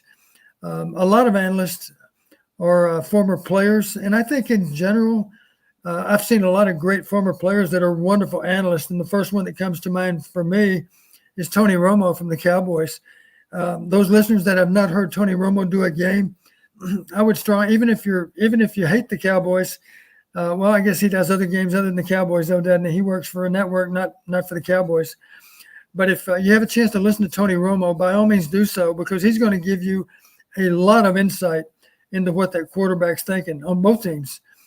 And I like to think as a former coach, I don't give necessarily great insight on what the players might be thinking, but I do think I give great insight on what the coaches are thinking. And that's part of the challenge of being a good analyst. You got to be very concise with your thinking. I have a tendency to talk too long sometimes, but when a TV broadcast is underway, I have to realize I got very limited time to make my statement. I better make it. I better be succinct, and I better give that play-by-play guy more than enough time to do his job. Certified Klafalik, am I pronouncing that correctly? As a Michigan fan, Iowa scares me. I would have rather rematched Wisconsin. I said it going into this whole thing, Don, that I thought Wisconsin would have been a bad matchup for Ohio State. I think Iowa's a bad matchup for Michigan. Is that fair? I could be wrong on that. That's just my initial impression from everything. I think a lot of Michigan fans would really see Wisconsin as very much the same. Stout defense in both cases. They would say a pretty pedestrian offense in both cases. So in that regard, but maybe one difference is Iowa has a tendency to find ways to win games that statistically they maybe shouldn't win, maybe more so than Wisconsin. So in that regard, you got to be a little nervous to play in Iowa because you know it may not be enough to beat them statistically. You still got to beat them on the scoreboard too. And Iowa has an annoying habit of hanging in there and finding ways to win. Brandon Prisk says, what do you think of Iowa being – what do you think Iowa will be ranked heading into the Big Ten title game? Will they crack – he meant top 10. Will they crack the top 10? I know they're at, 16 right now in the playoff poll? Yeah, I know. Of course, it depends on the outcome of all these other games. And this is rivalry weekend, and there have been, I'm sure, any number of upsets today, or for that matter, yesterday too. So my guess is we will not crack the top 10, and that's okay. It doesn't really matter. We have a chance to move up next weekend, and a lot of teams, of course, don't have that same opportunity because they're simply not playing next weekend. Kenneth Sawyer, Coach Don, does Iowa need to throw against Michigan? Yes. That's a rhetorical question, right? Absolutely, we do. I think their run defense is pretty salty, but I still like our chances overall. We just have to have balance in our offense, and maybe more important than balance in the offense is show imagination in both run and pass. And I'm encouraged that here lately we've been doing some of that. You might recall aggressive play calling against Minnesota. We don't beat them otherwise. And then against Illinois, we had some wrinkles too that were new to the offense. And I'd be surprised and disappointed if we didn't have some more wrinkles for the Wolverines. I think we're going to need them to be able to win the game. Round the fur. Congratulations, Hawkeyes. Please don't pull a rabbit out of your hat and go beating Michigan next week. Thank you. I love it. YouTube sucks. He says Iowa may need a couple defensive touchdowns and perfect special teams plays to beat Michigan. They needed it against Nebraska, so why would we think anything different for the Michigan game? And boy, they need it. But how big was that block punt, Don? How big was that play in the game on Friday? That was the play of the game. Absolutely. And what I appreciate, that was pretty much textbook technique on the part of our punt blocker. I can't think of his first name right now. Marquez, I know, but what's his first name? Shoot. Henry. I'm so proud of Henry because that was perfect technique. And by that, I mean, you don't run into the punter, you get to the block point. You lay out to get to the block point. And when you block the ball, you don't block it with your arms parallel. You block it with your arms crossed, to be sure that you're able to prevent the ball from going between your arms. Perfect technique. He couldn't have laid out any better than he did. And that's exactly what it took. And of course, it helped a lot that our walk-on number 37 was heads up enough to fill the ball on the fly and be able to run it in. That was a huge play in the game. It was the play of the game. It's a great catch over the shoulder by Fisher. Culbertson Clan says we should start Spencer if we get behind, go back to Padilla. If we're behind Michigan, we'll be sending everyone after the quarterback. That's not a bad point, Don. Maybe flip it around because, again, they will be able to tee off on Spencer if we're going pass heavy. But we were able to come back with Spencer against Nebraska, and they knew we were going to be going pass heavy a lot of that second half, although we managed to keep it fairly balanced, despite the fact that was it 21-6 heading into the fourth? Was that the score yesterday? Yes, the block punt occurred, I think, at about the 14-minute mark of the fourth quarter. Okay. Rhett LNQ, special teams, and a 3-point win for Iowa. Anyone see a betting line yet on the Big Ten championship game next week? I have not seen it. But also comment here from QJ. Enjoy your show. It's your last for the year. Well, we're going to be on we're going to be on talking about the game, even if Michigan. I'm assuming this is a Michigan fan, but in case he doesn't know because he's a Michigan fan. But we head on here for every game, whether they win or lose. So Doug Phelps says hotel room show next week. Well, I don't know about that. First of all, BIB has made some promises to me that he's going to be sending my wife and I to Indy, but I have not gotten those tickets yet, Don, and we're, 2 hours 55 minutes into this show. Sarah says, congrats on the 1,000 subs. Appreciate that, and again, appreciate everybody who has done that. We are well past 1,020 now. Let me check on our sub number, Don. I really don't think we're going to get your wish. I just don't, and I don't want to... we're at 1,060. Well, if we hang in there, 40 doesn't sound like too many. Well, again, we've got almost 300 people still on here. We appreciate everybody listening. Our lines are open until 10 o'clock. That's 25 minutes. If you want to call now. 860-499-3332. 860-499-3332, because we have to give the lines over to Mark at 10 o'clock Central Time. So give us a call if you have any questions for Don. And again, we'll try to answer it. And again, if you just want to brag about the win, that's fine. Like I said, this is a celebration show. James, appreciate you listening every week. He's been one of our troopers who's stuck with us throughout the season, so certainly appreciate that. Charles Harris, when will we know the bowl game, and will there be a show here for it?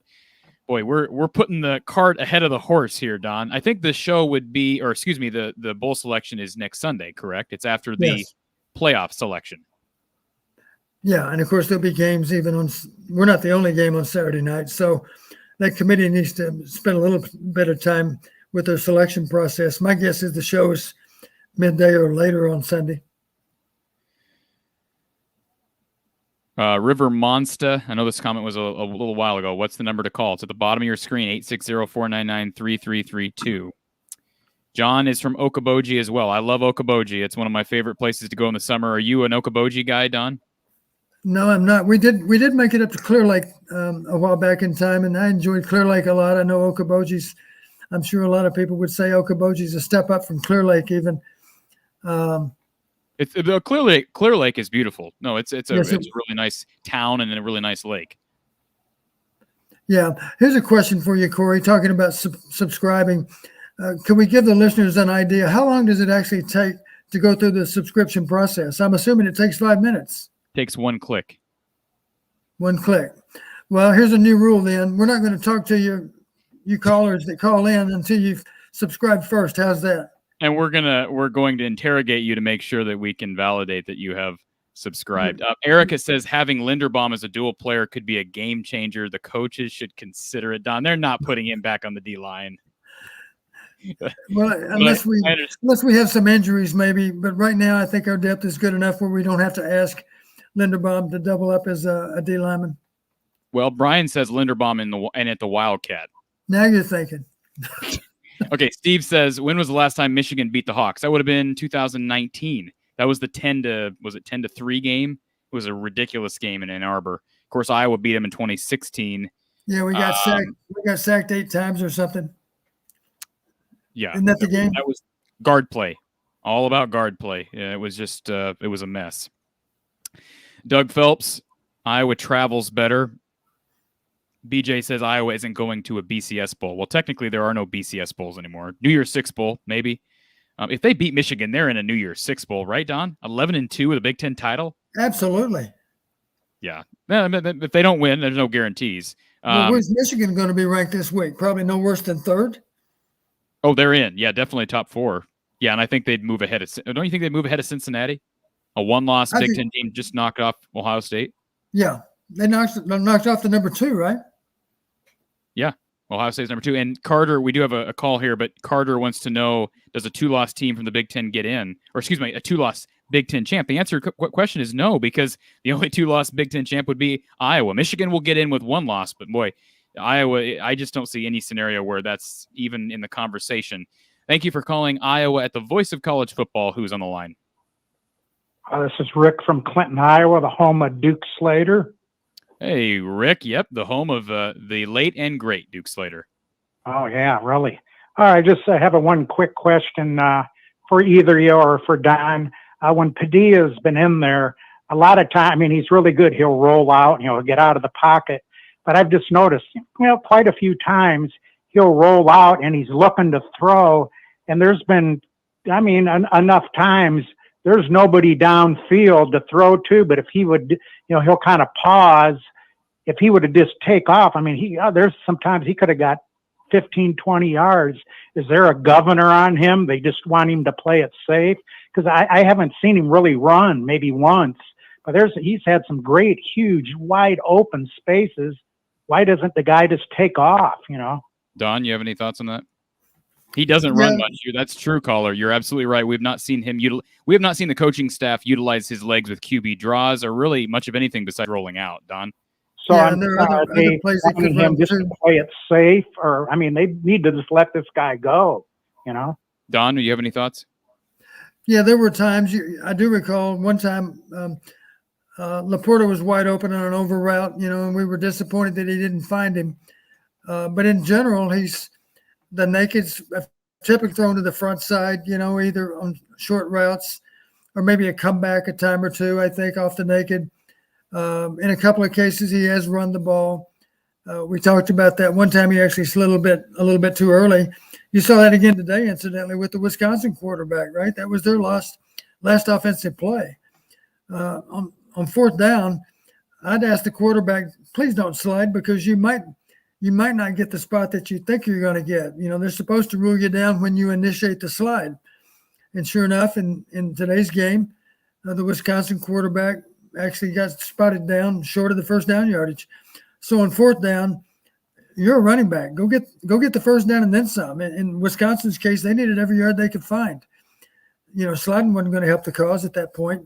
He needs to find a way to make a few tacklers miss and turn a scramble into real positive yardage, more than just a few yards. So that applies to Padilla too. I would expect that if Padilla's out there playing, he'll be encouraged to go ahead and make that decision on the run. If that run option produces 5 or 10 yards, great. Maybe it'll produce more, because I think at least in terms of an ability to make a tackler miss, he would be at least average to slightly above average. So yeah, Padilla could establish himself as a better runner than what he's shown up until now. And the reason I don't mind him doing it, unless it's an early down again, if it's an early down, I'm okay with him protecting himself. But the bottom line, of course, if it's a critical down or we're playing from behind, get all the yards you can. And then if you're injured, obviously we'll put Spencer in the game. You know, the good thing about this game, there's not going to be a game a week later. So there's going to be some recovery time involved. So let's play like there's no tomorrow. I would hope that applies to all kinds of players on our side on Saturday night. But what I've noticed, because I mean, I make mental notes of certain things. This has happened maybe 5 or 6 times. He'll roll. Generally, when he rolls out to the right. And when he's running, you can tell he's looking to throw, but it's like, hey, screw that, man, go. There's nobody even on that side. He's looking downfield. There's several times I know he could have got 30 yards if he would have just, and he'd just take off. So what I'm wondering was, are they playing the conservative thing? And okay, don't do anything stupid or fancy. Just do, what the plays. But I mean, he's had multiple opportunities just to get some massive yardage. Because again, we haven't seen him go. I mean, like you said, we got one more game. Let the guy go. Let him be, have some ingenuity. Give him free reign to do whatever he could do. So just a little frustration I've had watching him. Yeah. Yeah. With all due respect, there haven't been many 30-yard opportunities on a run option. But you're right in one regard. There are some opportunities to make positive yardage that we haven't taken advantage of. And that comes with experience too. As he looks back at it, I'm sure a couple of them he would say, I don't know why the ball away, because I could have gained yardage with the run option. That also incidentally applies to Spencer. You don't have to throw the ball away. There's nothing wrong with running for a gain of 2. After all, as soon as you throw it off the field, you're guaranteed to have a gain of 0. That's a guarantee. So even a modest gain is better than throwing the ball off the field, because throwing the ball off the field, of course, is always going to be 0. Well, I appreciate your answer. Man, your show is fantastic. Thank you for putting this on. It's excellent. Thank you very much, and appreciate you calling in. All right. Thanks, guys. Take All right. care. Go Hawks. Go Hawks. Have a great night. And I get the caller's frustration, maybe not 30-yard runs, but there have been opportunities where I've said the same thing, Don. Why doesn't he just go? I said it about Spencer on Saturday. Or Friday. There was an opportunity for him to go, and he threw it away on 3rd down. There's no reason to do that. Just tuck it and go. Right. And let's face it, if you need 10 and you gain 5, that's 5 yards of field position. It means we're going to be punting the ball 5 yards further down the field. So we understand we don't want you to take a hard hit, but get all you can and get down or get out of bounds, and we'll punt the ball from better field position. Lisa says, to say we don't have a chance just shows you don't know about football. Hawks find a way to win. Go Hawks. Absolutely. There's a fool in the chat who's obviously a Michigan fan who's trying to be the center of attention, and I'm not going to put his comments on the screen. He knows he's a fool, and so I'm going to leave it at that. But people want to troll, they can troll, but I'm not going to give them the time of day. Question for Coach from Kevin Downey: does Iowa run a lot of plays with all short routes? Don, your thoughts? No, we have any number of intermediate and deep routes also. I'm not sure what the question means, though. Run a lot of plays with all short routes. I think I see what he means. He means every eligible receiver running some kind of short route. Yes. If we have a quick passing game, then you can bet that all the routes are going to be short routes. They wouldn't necessarily be the same routes. Maybe the outside receivers would be the same. Maybe they were both out routes or both stop routes or both slants. But inside routes might be different. It depends on the formation. But in general, of course, all those, if we're using a 3-step drop, a quick passing game, then all those receivers are going to be in position to look for the ball with quick routes. That's true. Sam says, how do you guys think Iowa will handle those edge rushers from Michigan? I feel that's where the game could be won or lost depending on how we handle those guys. Well, I think we better give our tackles help. And there's only really 2 ways to do it. You can do it with a tight end and an attached tight end that might be lined up next to the tackle, or maybe is sitting in a wing position outside the tackle. That's one possibility. The other possibility would be a back out of the backfield being in position to chip on that edge rusher. And I think everybody knows what I mean when I say chip. You're not talking about trying to take the guy's head off. You're talking about blunting his progress up the field and giving that tackle a chance to recover. And that doesn't mean you want to hit him with all your might, because maybe you'll knock him off the tackle and he'll beat the tackle inside. So it's a little bit of it's a semi-aggressive move, I guess you could say. You want to run into the guy to slow his progress. You got to block him high, of course. There's a thing called a chop block. You don't want any part of that. So you have to hit him in the upper body and blunt his progress so that tackle can recover against him. And then at that point, you continue into your route. So I would expect we'll chip with our back some, and we'll also use tight ends maybe to chip or maybe to block full time.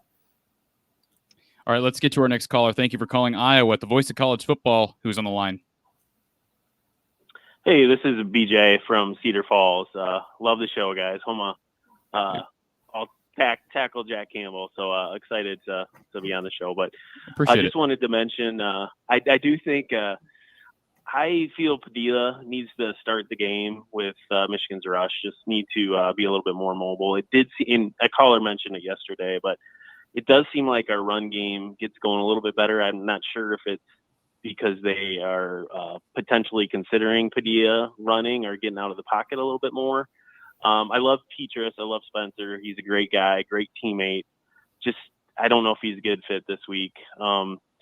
I have loved the improvement of the offensive line. It seems like the last couple weeks they've looked really good, and I think come bowl time we're going to be really good. It's just, that's a great place where we seem to improve that next month where we get practice. But just wanted to see what your guys' take was on the offensive line play the last couple weeks, if you've thought they played a little bit better and if you think they're kind of growing and getting in their groove now. So thanks. I'll listen to you off air. Appreciate it. Yeah, we're running the ball better, Don, and I think pass protection has improved. Would you agree? I think so, and I think one reason that's the case, I think there's 2 basic reasons. One is that these players that do not have great experience are gaining experience from one week to the next. And Don, I think can I guess the second reason? Sure. Is it because of the threat that Padilla has at running the football? That might enter into it some. The point I was going to make is we simply have had that same lineup for a couple of weeks now. Isn't that true? I think we've played basically 5 guys. Yeah. So they're a little more used to playing next to each other. I think Richmond went down, and I believe against Northwestern, right? Or maybe I'm getting that confused. Either Northwestern or Minnesota, and Plum had to slide over to left tackle. But for the most part, it's been pretty stable. Better than it was at least in midseason or so. Midseason or so, we were playing certain positions by committee, right? There were pretty even reps for a couple of different guys.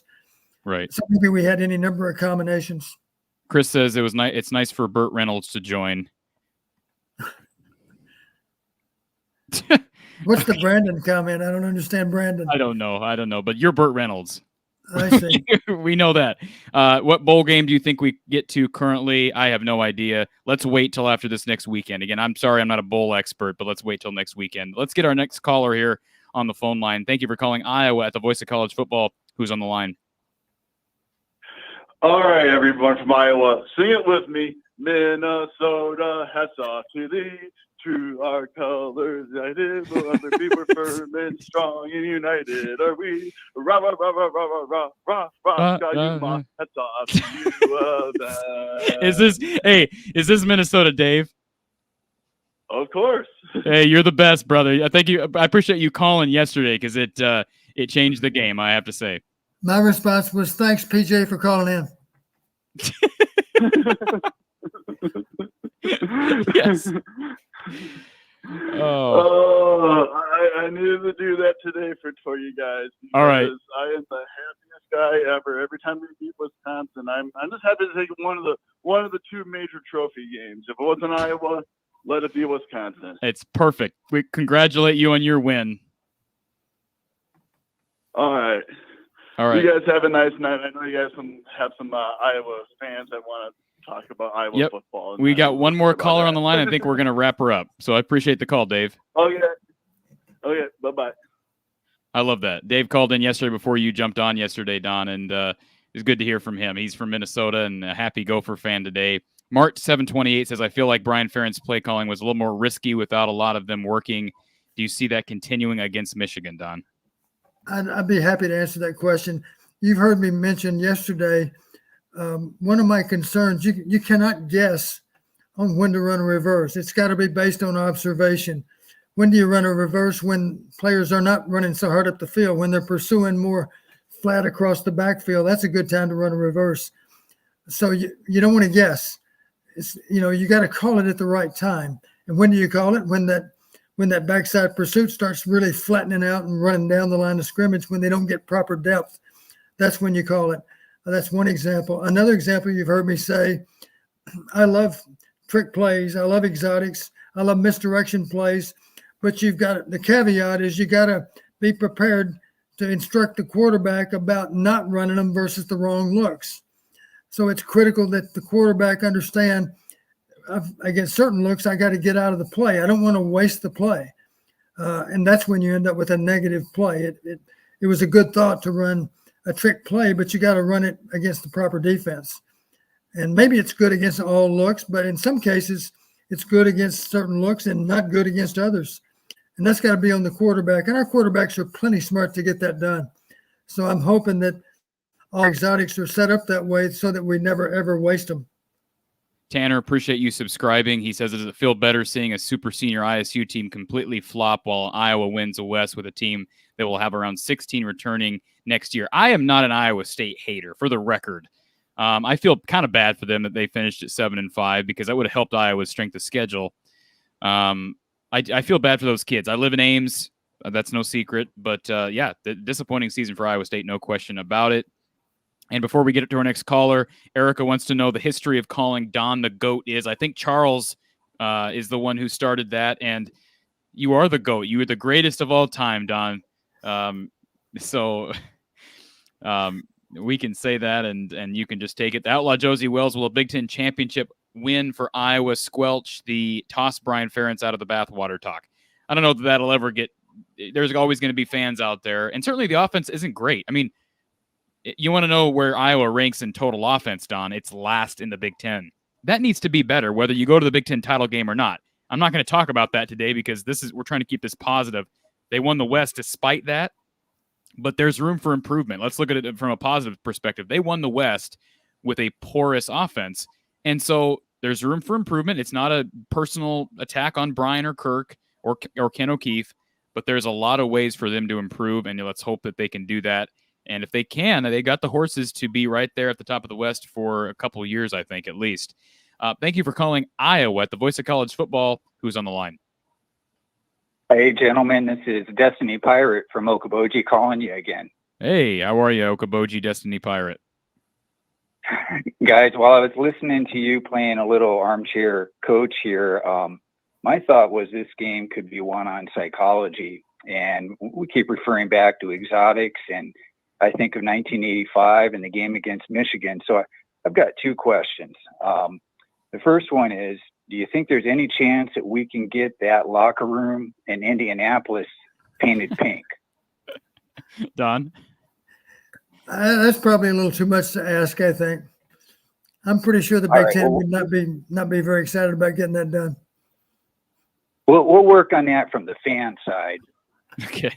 And the second question is, Coach, do you have your old playbook? And I'm wondering if we should pull something out from 1985. I'm thinking maybe like getting Jack Campbell going after like Larry Station did back in 1985 and throwing a little fear into Jim Harbaugh, giving him some bad flashbacks.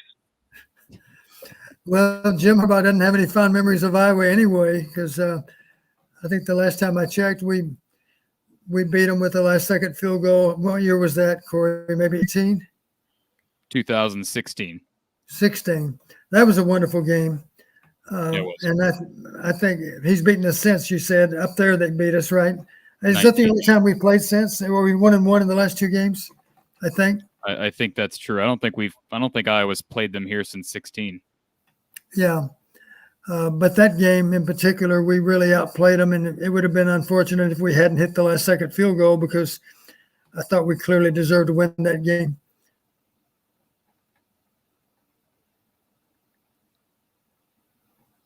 Awesome, guys. Let's look forward to next week. All right. Appreciate the call, and go Hawks next week. Go Hawks. Erica Goldberg says, can you continue the show and just use the 515 number? She wants us to use the other. By the way, right now we're at one. I still don't think we're going to get to 1,100, Don. All right. We're at 1,070. And I appreciate Erica wanting us to stay on all night, but we're at over 3 hours. I'm almost caught up on the chat. I'm like 5 minutes behind on the chat, which go by fast. Don has got analytics to do tonight. Yeah, I'm pretty sure I'm going to be up later tonight than Erica. Don, I have to ask you this question. Do you know your plans for the week ahead? I mean, I know you say you're planning on going to Indy. Do you have tickets to Indy? Or are you going to sit in the box? What are your thoughts here? We haven't worked out the details, but the good news is if you work 20 years at one place, you end up knowing a few people. So I'm not talking about any kind of BIB gratuity tickets. I'm talking about just simply somebody helping us to be able to arrange so that we can buy tickets for the game. When does Burt Reynolds go to bed? Tonight, probably about 2 a.m. Probably 2. You get up about what, 5:45? No. If I go to bed at 2, I'll get up around 8 probably. Okay.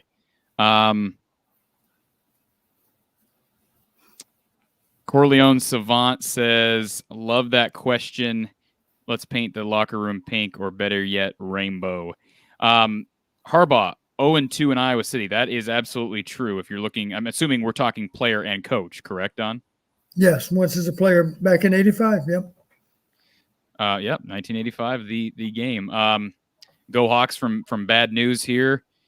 Our user hats off to Michigan and Gophers for clutch games, absolutely. And Kenneth I can't pronounce this last name. Kenneth Jerdzma. I don't know if I'm pronouncing that correctly. How much do you think an additional day of rest helps, Don? Not much. This time of the year, not much. But I'd rather have an extra day of rest versus the other team. Even one day of healing does help. So theoretically, we should be a little better shape from the previous game than what Michigan is. All right, Don. Well, this has been really fun. This has been one of the better days and one of our best shows of all time. There's no question about it. I want to thank everybody who's helped make the show possible throughout the year. This is not the end of this show this year, but certainly we've passed the 1,000 mark. We almost got to the 1,100 mark, but we're past three hours now. I've got to hand the phone lines back over to Mark. So it's been a pleasure. I want to remind everybody that we are here for Iowa football, here at Iowa, the voice of college football. We're also over at From the Hawkeye of the Storm on YouTube. If you haven't already subscribed, From the Hawkeye of the Storm, please do so. That helps us out as well. And remember, live post-game shows for Iowa men's basketball, including Monday night. Iowa plays at Virginia in the Big Ten ACC Challenge. We'll be with you from the Hawkeye of the Storm on YouTube with former Iowa assistant coach Gary Close. Gary was an assistant with Coach Dr. Tom Davis back in the 80s and 90s. And certainly Gary offers us a tremendous level of expertise. So again, from the Hawkeye of the Storm on YouTube. You can also donate to the Voice of College Football. Make a note that it's for the Iowa channel. You can find information below in the description section. We are with you every Tuesday, 4:30 p.m., myself and the Voice of College Football himself, Mark Rogers, for Iowa Live. So we will be there Tuesday, and I would not be shocked, Don, if he also pairs myself and he's got several great Michigan contributors. So we'll likely be on a special edition of a Michigan Live or a Michigan show at some point. If not, he'll probably get one of those contributors over on our show on Tuesday. So stay tuned for that. Again, subscribe and turn notifications on so you can have access to all of that content. And also, if you missed any part of this show or our post game from yesterday or any of our shows with Coach Close, you can access all of those shows through not only our YouTube page or our YouTube account From the Hawkeye of the Storm, but I'm also going to throw this up on the bottom. Let me find it here, hopefully. It's on the bottom right there. From the Hawkeye of the Storm, the podcasted version of this show and all of our shows, including my weekly podcast, is available through Spotify, Apple, Google, Anchor, wherever you listen to college football content. Again, Don, it's been an absolute pleasure. Congratulations to you. You've been a part of this, and I'm not talking about what you've done to our show, but you have contributed to Iowa football, and you're doing so for anybody that doesn't know, Don provides analytics for Kirk every week and helps certainly a big part in these victories. So, Don, I want to thank you as well, not only for being on the show, but for helping us have this moment as Hawkeye fans. It's been my pleasure. I love Iowa football. That's obvious, and I'll do anything I can to help them, and that includes the show that we do. All right, folks.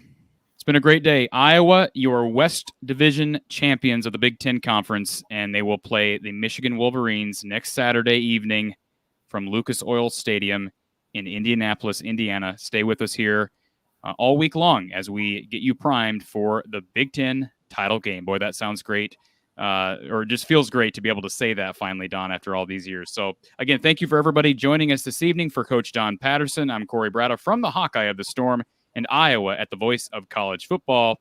We'll talk to you soon. Go Hawks.